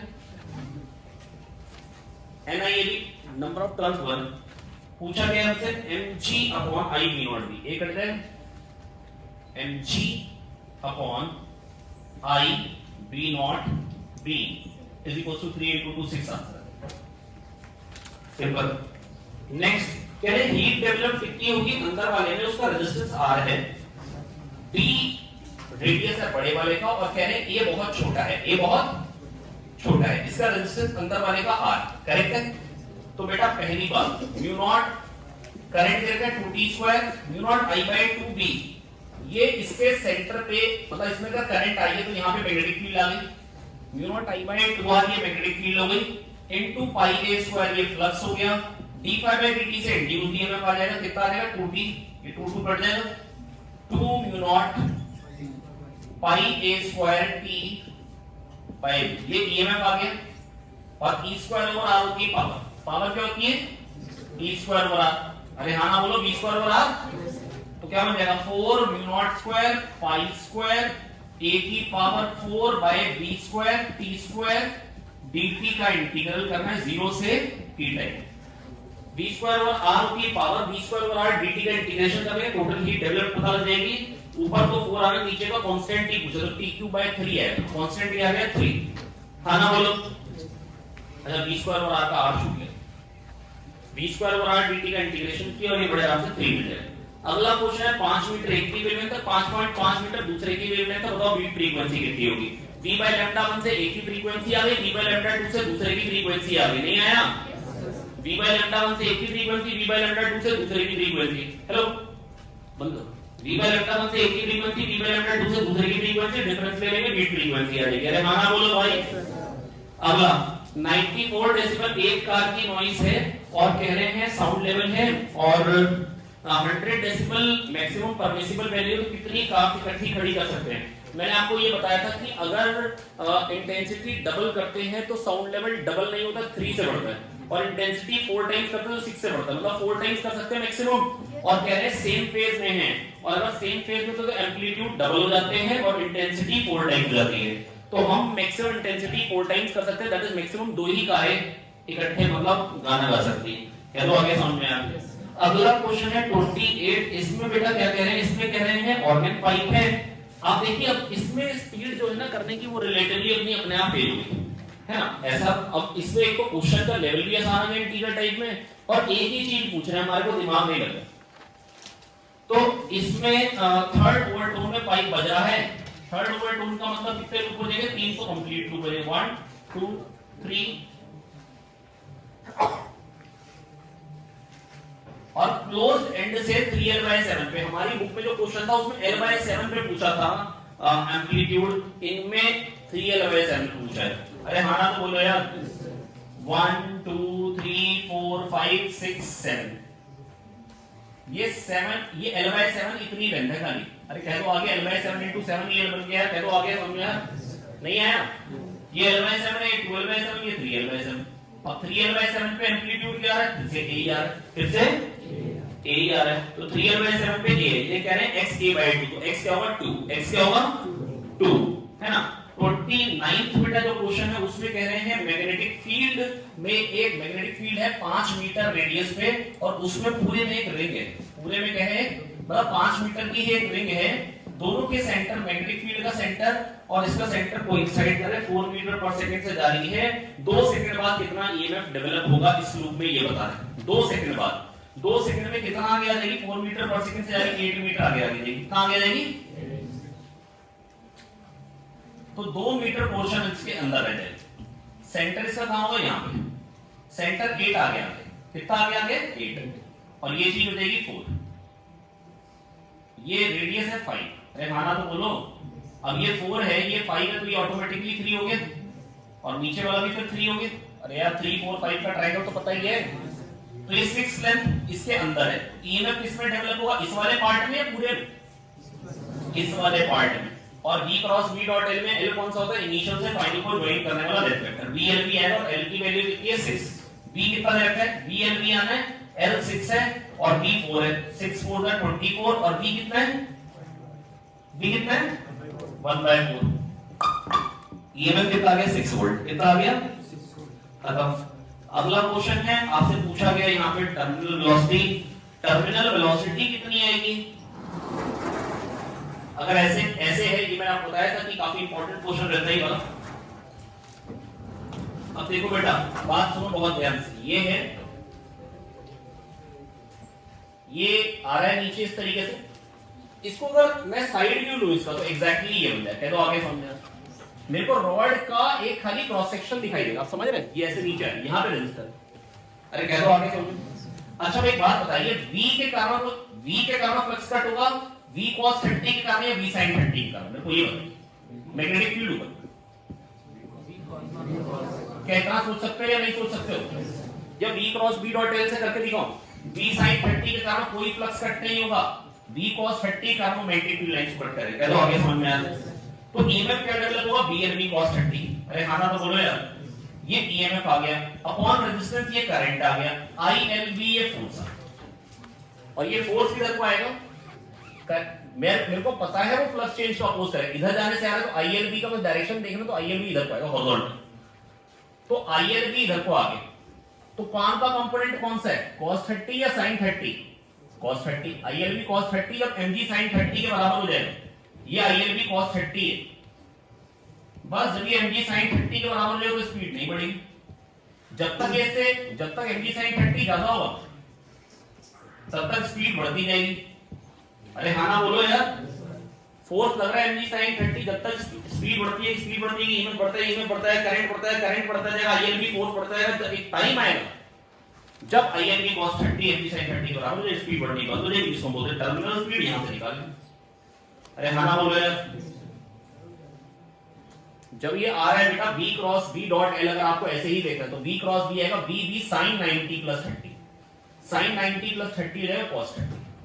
अगर V cross V dot L से अगर आप ईएमएफ देखना चाहते हैं तो V क्रॉस V जो आ रहा है वो V sin 90 प्लस 30 आ रहा है। वैसे देखिए, उसको cos 30 बनाइए, फॉर्मूले से करिए। अगर आपको VLV और डॉट L करेंगे तो V क्रॉस V का डायरेक्शन L के अलॉन्ग ही है, तो इनटू L cos 0। ये आ गया हमारे पास V cross V dot L। EMF कौन, रेजिस्टेंस आ गया, करंट ILV आ गया, फोर्स I तो यही ILV आ गया फोर्स। लेकिन फोर्स का जो कंपोनेंट है बेटा वो F cos 30 है ऊपर को, और बस जब ये mg sin 30 के बराबर हो जाएगा तो स्पीड बढ़ेगी। यहां से बेटा आपको टर्मिनल स्पीड निकालनी थी, जब स्पीड बढ़नी बंद हो जाएगी। ठीक है, चल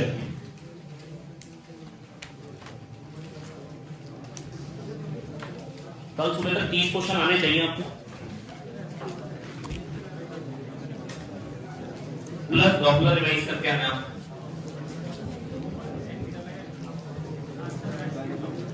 क्या हो गया,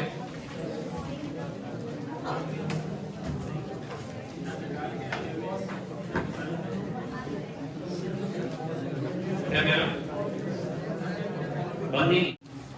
आइए देखते हैं क्वेश्चन नंबर 31 से आगे वाले। बेटा इसमें कह रहे हैं कि हमने व्यू वेलोसिटी दे दी, बताओ कितनी हीट इसमें रिलीज होगी थ्रू आउट दी प्रोसेस।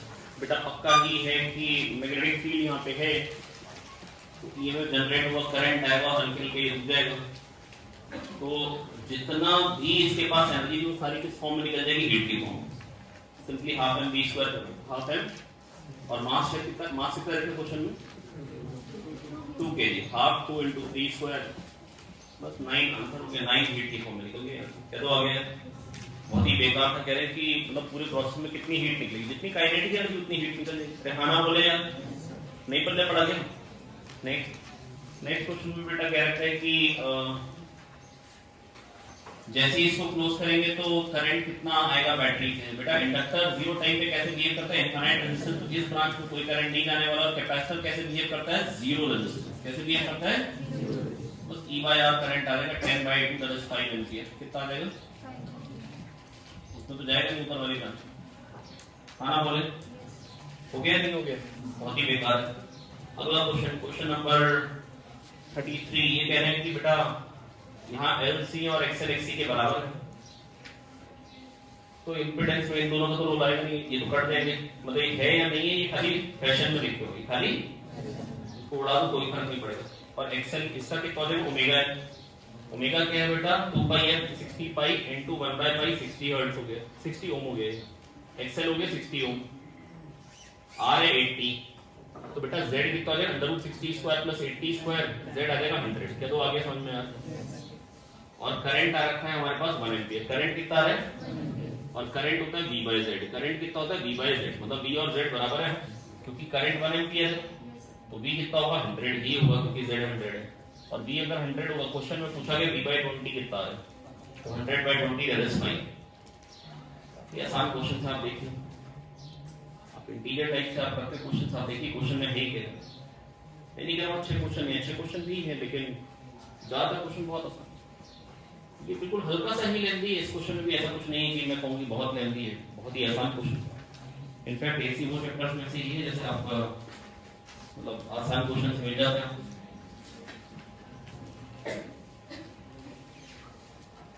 इसके बाद इस क्वेश्चन में क्या है? LCR सर्किट में जब C को रिमूव किया तो करंट लीड कर गया, करंट लैग कर रहा है 60 डिग्री से। जब C को रिमूव किया, इस वाले पोर्शन के लिए यहां बनाया हूं फेज डायग्राम, I IR और IXL, ठीक है, ये आगे। और कह रहे हैं वोल्टेज लीड कर रही है 60 डिग्री से, ठीक है भैया, tan 60 का क्या XL आया, इसमें कोई खास दिक्कत है नहीं, ये तो कोई दिक्कत है? अरे हाँ ना तो बोलो यार, आया या नहीं आया? पूछा गया हमसे, हमेशा रेजोनेंट फ्रीक्वेंसी पूछी गई इस क्वेश्चन में। तो यहाँ से पहले मैं L निकालूंगा, यहाँ से मैं क्या निकालूंगा? L निकालूंगा। तो क्या निकल के आ रहा है? ये हो जाएगा ओमेगा L, और ओमेगा क्वेश्चन में गिवन था 300 L, और R कितने रखे बेटा क्वेश्चन में बताइएगा? R 100 दिया हुआ है। हाँ भी दीपक, इधर इधर इधर LCR सीरीज सर्किट है। पहले पार्ट में हमने कह दिया C को रिमूव किया तो कह रहे हैं करंट लैग कर रहा है 60 डिग्री से, तो LR सर्किट हो गया I IR, voltage cross resistor same phase में, वोल्टेज क्रॉस इंडक्टर लीड करती, वोल्टेज क्रॉस कैपेसिटर लैग करती। कई बार याद आता है। अब I IR IXL tan 60 हो जाएगा XL बाय R। करेक्ट है? करेक्ट है? अरे हाँ ना तो बोलो यार। तो tan 60 आ गया XL बाय R, ये आ रखा 100 क्वेश्चन में ना, यस तो 300 L बाय R, तो ये 3R हो जाएगा, 3L आ जाएगा इज इक्वल्स टू √3, तो L आ गया 1/√3। करेक्ट है? इनकरेक्ट है? अरे हाँ तो बोल दो, ये सही निकल गया। अब यहाँ पे कह रहे हैं इस केस में करंट लीड कर रहा है, जब L को रिमूव कर दी तो लीड कर रहा है 30 डिग्री से, I IR IXC। और इस केस में क्या हो रहा है बेटा? करंट लीड कर रहा है 30 डिग्री से। अरे हाँ तो बोलो यार, नहीं पल्ले पड़ गया।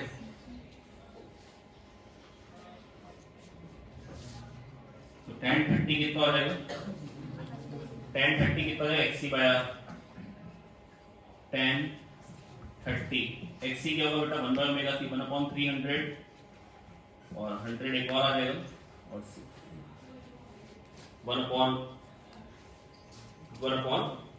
1/ωc से आपने सीधे निकाल लिया। यहाँ पे tan 30 क्या बेटा? 1/√3, यहाँ पर भी √3 आ जाएगा, तो ये C आ गया 1/√3 इंटू 10 की पावर 4। सही कह रहा हूँ?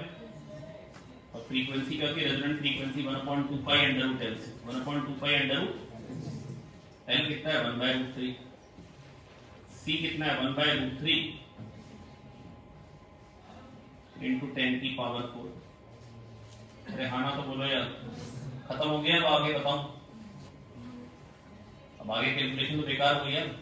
√3 का स्क्वायर मतलब एक √3 बाहर है, ऊपर √3 बन जाएगा, 10 स्क्वायर 100 है, 100 आ जाएगा ऊपर, 100 बाई 2 को 50 लिखें, 50√3 अपॉन 5। कुछ कैलकुलेशन मिस्टेक तो नहीं हुई? चेक कर ले क्या बेटा, कुछ कह रहे हो? 50x क्या हो गया? कुछ गड़बड़ हुई कैलकुलेशन? आंसर क्या रहेगा? x क्या रहेगा? उतना तो 1 आ रहा है क्या? अच्छा, √3 को नीचे लेके जाना। ओ सॉरी, ये √3 को नीचे लेके जाए तो √3 से मल्टीप्लाई डिवाइड कर देंगे तो ये 3 मिलता है। करेक्ट हो गया? इनकरेक्ट हो गया भाई? हाँ ना बोलो, कोई खास बड़ी बात नहीं। तो ऐसा होना कि हर एक क्वेश्चन एक एक लाइन का ही है। Under root nu equal to a z minus b Moseley's law का क्वेश्चन है और a की वैल्यू रहती है 5 × 10 की पावर 3। ये तो बच्चों वाली मैथ्स का क्वेश्चन है। स्लोप क्या होती है? y2 - y1 upon x2 - x1 मालूम है ये बात है? ये नहीं मालूम? तो 1.45 - 0.95 0.5 × 10 की पावर 9 समझ आनी बात है? ये जो लिखा 0.95 ये 0.95 × 10 की पावर 9 है। अरे हाँ ना बोले?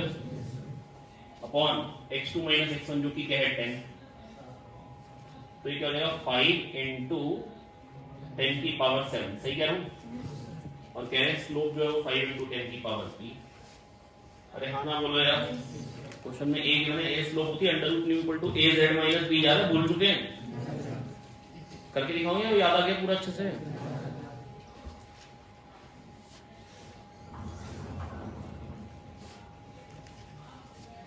क्वेश्चन नंबर 36 इसमें क्या कह रहे हैं? पहले तो इसमें कह रहे हैं हमको कि a मिनिमम डिस्टेंस है वायर का और 4a मैक्सिमम डिस्टेंस है। इसमें फोर्स बताना है इनफाइनाइट वायर के कारण। ये इनफाइनाइट करंट कैरिंग वायर है। x पे x से जो डिस्टेंस x प्लस dx तक है उसको कंसीडर कर रहा हूं। बेटा आप ये सोच सकते हो कि अगर ये x है तो यहां तक भी x होगा, ये dx है तो ये 2dx होगा। इतनी बात समझ में आ सकती है या नहीं आ सकती? ये सोच सकते हो क्योंकि ये 60 डिग्री एंगल दे रखा है ना क्वेश्चन में। देखो 60 भी है, 60 भी है ना? हाँ ना बोले? तो ये dx है तो ये dx अपॉन cos 60 मालूम है? Base upon cos theta hypotenuse है। सोच पाएंगे ना ये बात? तो ये 2dx हो गया। इसमें फोर्स क्या है? Mu naught I1 by 2πx। ये हो गया फोर्स, सॉरी ये हो गया मैग्नेटिक फील्ड I। लेंथ कितनी है? 2dx। इसमें फोर्स निकालना है इनटू I ILP होगा ना, I2 ये हो गया, लेंथ ये हो गई और B ये हो गया और L और B में एंगल है 90। तो sin 90 लिखने कोई फायदा नहीं है। x कहां से कहां वेरी करेगा? x की वैल्यू a से 4 है। खत्म। कर पाओगे इंटीग्रेट? ये 2 को काट देंगे। Mu naught I1 I2 by pi ln4 हो गया। किस फॉर्म में करेक्ट आंसर हो जाएगा ना यार? अब तो यार इसमें मैग्नेटिक मोमेंट हो जाए। पिछली बार भी आया था पेपर में बात। आना बोले हैं q by 2m into l और l क्या होगा? ml स्क्वायर बाय 12 होगा। क्या वैल्यू पुट करोगे? कर लेंगे, करो। आना बोले ql square omega by 24। q कितना है? 4, l स्क्वायर 16, मतलब l स्क्वायर 4 है, 4 4 तो 16, 3 का 48 आ जाएगा ऊपर। 48 बाय 24 2 आ जाएगा। बिल्कुल ही बेकार क्वेश्चन।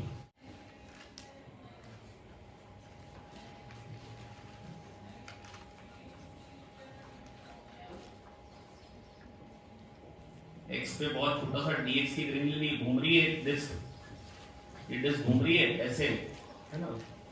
ऐसे घूम रही है तो I इधर को एक चार्ज ILB फोर्स ऊपर को आने वाला है। चार्ज घूमेगा तो करंट बन जाएगा, उससे ILB फोर्स आएगा। Magnetic field B naught R cap दे रखी है। हाइपोथेटिकल कंडीशन समझ में आएगी बात आपको? ऐसी मैग्नेटिक फील्ड थोड़ी ना होती B नॉट आर कैप पूरी। रेडियल ही है, B नॉट आर। कोई दिक्कत की बात नहीं है। तो जो क्वेश्चन देगा तो मानना ही पड़ेगा। अब करंट ऐसे ही आ रहा है, ILB किधर को आएगा सोचिए ऊपर, हर जगह से आप सोचिए, यहाँ पर हर जगह आर कैप के डायरेक्शन में ILB हर जगह ऊपर को ही है। बस जब ये ILB mg के बराबर जो हो जाए तो पहले एक छोटी सी रिंग पे फोर्स निकालना पड़ेगा। कैसे? Q upon pi R square, ये हो गया पूरे उस पे चार्ज, मतलब चार्ज Q है पाई आर स्क्वायर एरिया पे, बन एरिया पे चार्ज आ गया तो 2 पाई x dx, x पे आपने dx ले लिया ना, x पे आपने क्या किया dx ले लिया। समझ में आ रही बात या नहीं आ रही है? तो 2 पाई x dx इसका वो हो जाएगा एरिया, ये सोच पाते हैं, तो उस पे चार्ज आ गया।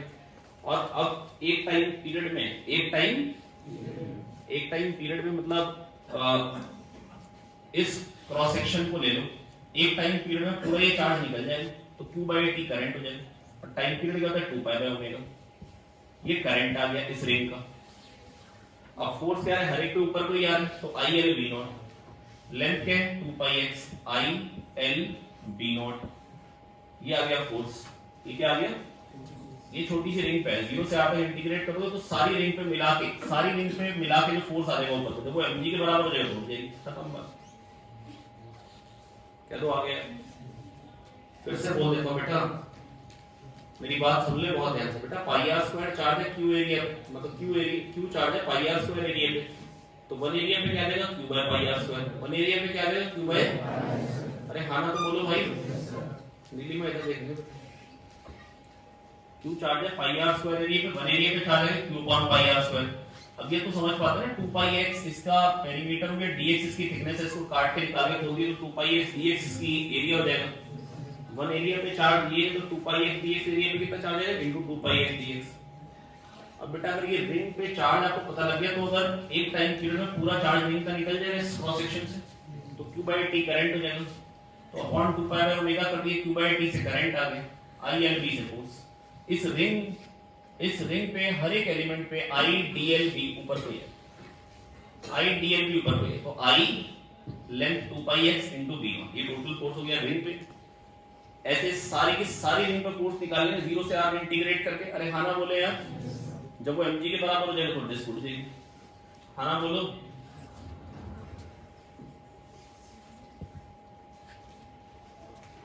ये 2 पाई हो जाएगा, ये पाई हो जाएगा यहाँ से Q/r² 2, बेटा मदद कर दो यार, Q/r² 2, और ये x है, ये x है, अच्छा b0 भी है, ये x² dx का इंटीग्रेशन है बस, r3/3, r² क्या ओमेगा लेंगे, ओमेगा आ जाएगा x इंटू 10 की पावर 2 बोल रखा है, देखना ओमेगा तो x इंटू 10 की पावर 2 क्या रखा है ना, बस x निकालना कर लेंगे। अब आगे मेरे को करना चाहिए, कर लेंगे अब, कुछ पता ही है, m पता है आपको 2 के लिए, तो चलो ये 20 हो गया इंटू 3 60 हो गया, अपॉन 100 नीचे आ गया, और ये 2q है, 2q 2 इंटू 10 की पावर -2 है, ये कट जाएगा इससे, b0 आना नीचे भी, b0 कितना है 10, और r आना नीचे 1/6 है, 6 ऊपर चला जाए, क्या तो आ गया समझ में, सब कुछ लिख दिया ना। ये क्या है 2 2 4, 4 5 20 हो जाएगा, देखो ये नीचे 10 बचा हो गया, अभी नीचे 10 है अभी, 5 2 10, 2 3 6, 3 3 9, x 9 हो, सही है, चेक करो जरा, हो गया ठीक है। चलिए 2 क्वेश्चन बाकी उनको भी देख लेते, आइए देखते बच्चों, ये क्वेश्चन नंबर 39 40 2 क्वेश्चन बाकी हैं, इनको भी खत्म करते हैं। बेटा कह रहे हैं ये एक वायर और ये रेजोनेंस फॉर्म की होगी, दोनों रेजोनेंस में और दोनों फंडामेंटल मोड में वाइब्रेट कर रहे हैं, फंडामेंटल मोड में वाइब्रेट करेगा, यहाँ बेटा टेंशन T है तो यहाँ 2T होगी, T बात मालूम हाँ ना बोले, और इसकी फंडामेंटल फ्रीक्वेंसी क्या होगी v/2l, और वेलोसिटी क्या हो जाएगी बेटा √T/μ, वेलोसिटी ऑफ जो वेव होती है वो √T/μ होती है, और यहाँ टेंशन 2T है तो √2T/μ, v/2x, अब लेंथ को x क्या रखा तो अपॉन 2x लिखना पड़ेगा, और यहाँ पे साउंड वेव की वेलोसिटी जो बेटा वो v है, और वो जिसकी वैल्यू मेरे को गिवन थी तो v/4l होती है, L क्या है बेटा x by 2, यहाँ पे लेंथ क्या है बेटा जो एयर कॉलम की लेंथ जो x by 2 b by 4 है, उसे यहाँ पे लिखा, ये 2x को कट जाएगा, इसके साथ स्क्वायरिंग बोथ दी साइड्स, तो यहाँ देगा t equal to mu b square by 2, यहाँ से टेंशन आ गई, और टेंशन बेटा ये जो यहाँ टेंशन होती है वो क्या होती है 2m1 m2g upon m1 plus m2, बात मालूम, 2m1 m2g अपॉन, बहुत बेसिक चीज है, अगर ये a से ऊपर जाता तो 2m1 m2g plus a upon m1 plus m2, g factor हो जाता g के बदले, तो यहाँ से बेटा आवाज को करना कि m निकालना, म्यू आपको क्वेश्चन में गिवन है, v आपको क्वेश्चन में गिवन है, साउंड की वेलोसिटी, ये एक m कट जाएगा, एक m बच जाएगा, बड़ा आराम से हो जाएगा, क्या जवाब।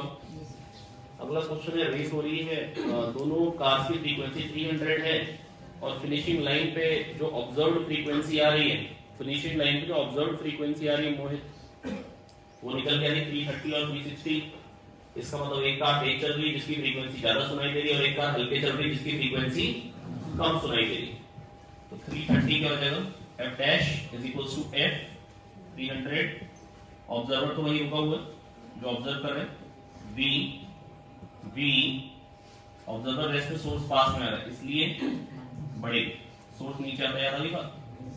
v कितने देखा बेटा क्वेश्चन में 330 दे रखा है, तो 330 दे रखा है तो पूरा कट जाएगा यहाँ, तो 330 minus v1 should be equal to 300, तो v1 आ गया 30, बहुत ही बेकार कैलकुलेशन थी, मतलब आसान कैलकुलेशन और ऐसी होनी भी चाहिए। 360 यहाँ आएगा 300 और v है 330 माइनस v2, अरे माना बोले अब क्या हो जाएगा, यहाँ एक जीरो उड़ा है, 6 6 जा 6 5 जा, ये जा पाएगा 6 5 जा 30 55 और 55 इंटू 5 का रहेगा 275, हाँ की ना, अब 275 आएगा तो माइनस करेंगे तो क्या बचेगा बेटा 55, v2 आ गया 55, और कह रहे जब रेस खत्म होती तो 100 मीटर का डिस्टेंस होता है बीच में, तो 100 मीटर का डिस्टेंस जितनी देर में उतनी देर में रेस खत्म हो जाएगी। अब ये 55 से चल रहा है और ये 30 से चल रहा है, एक सेकंड में 25 से आगे निकल जाएगा, 2 सेकंड में 50 से, 3 सेकंड में 75 से और 4 सेकंड में 100 से, 4 सेकंड में रेस खत्म हो जाएगी, बस ये पूछो क्वेश्चन, हाँ ना बोले। चलिए आज के लिए इतना ही, फिर मुलाकात होती है आपके साथ नेक्स्ट पेपर के सॉल्यूशन के साथ, तब तक बढ़िया मेहनत करते रहें, पढ़ते रहें, आगे बढ़ते रहें, keep working hard, all the best.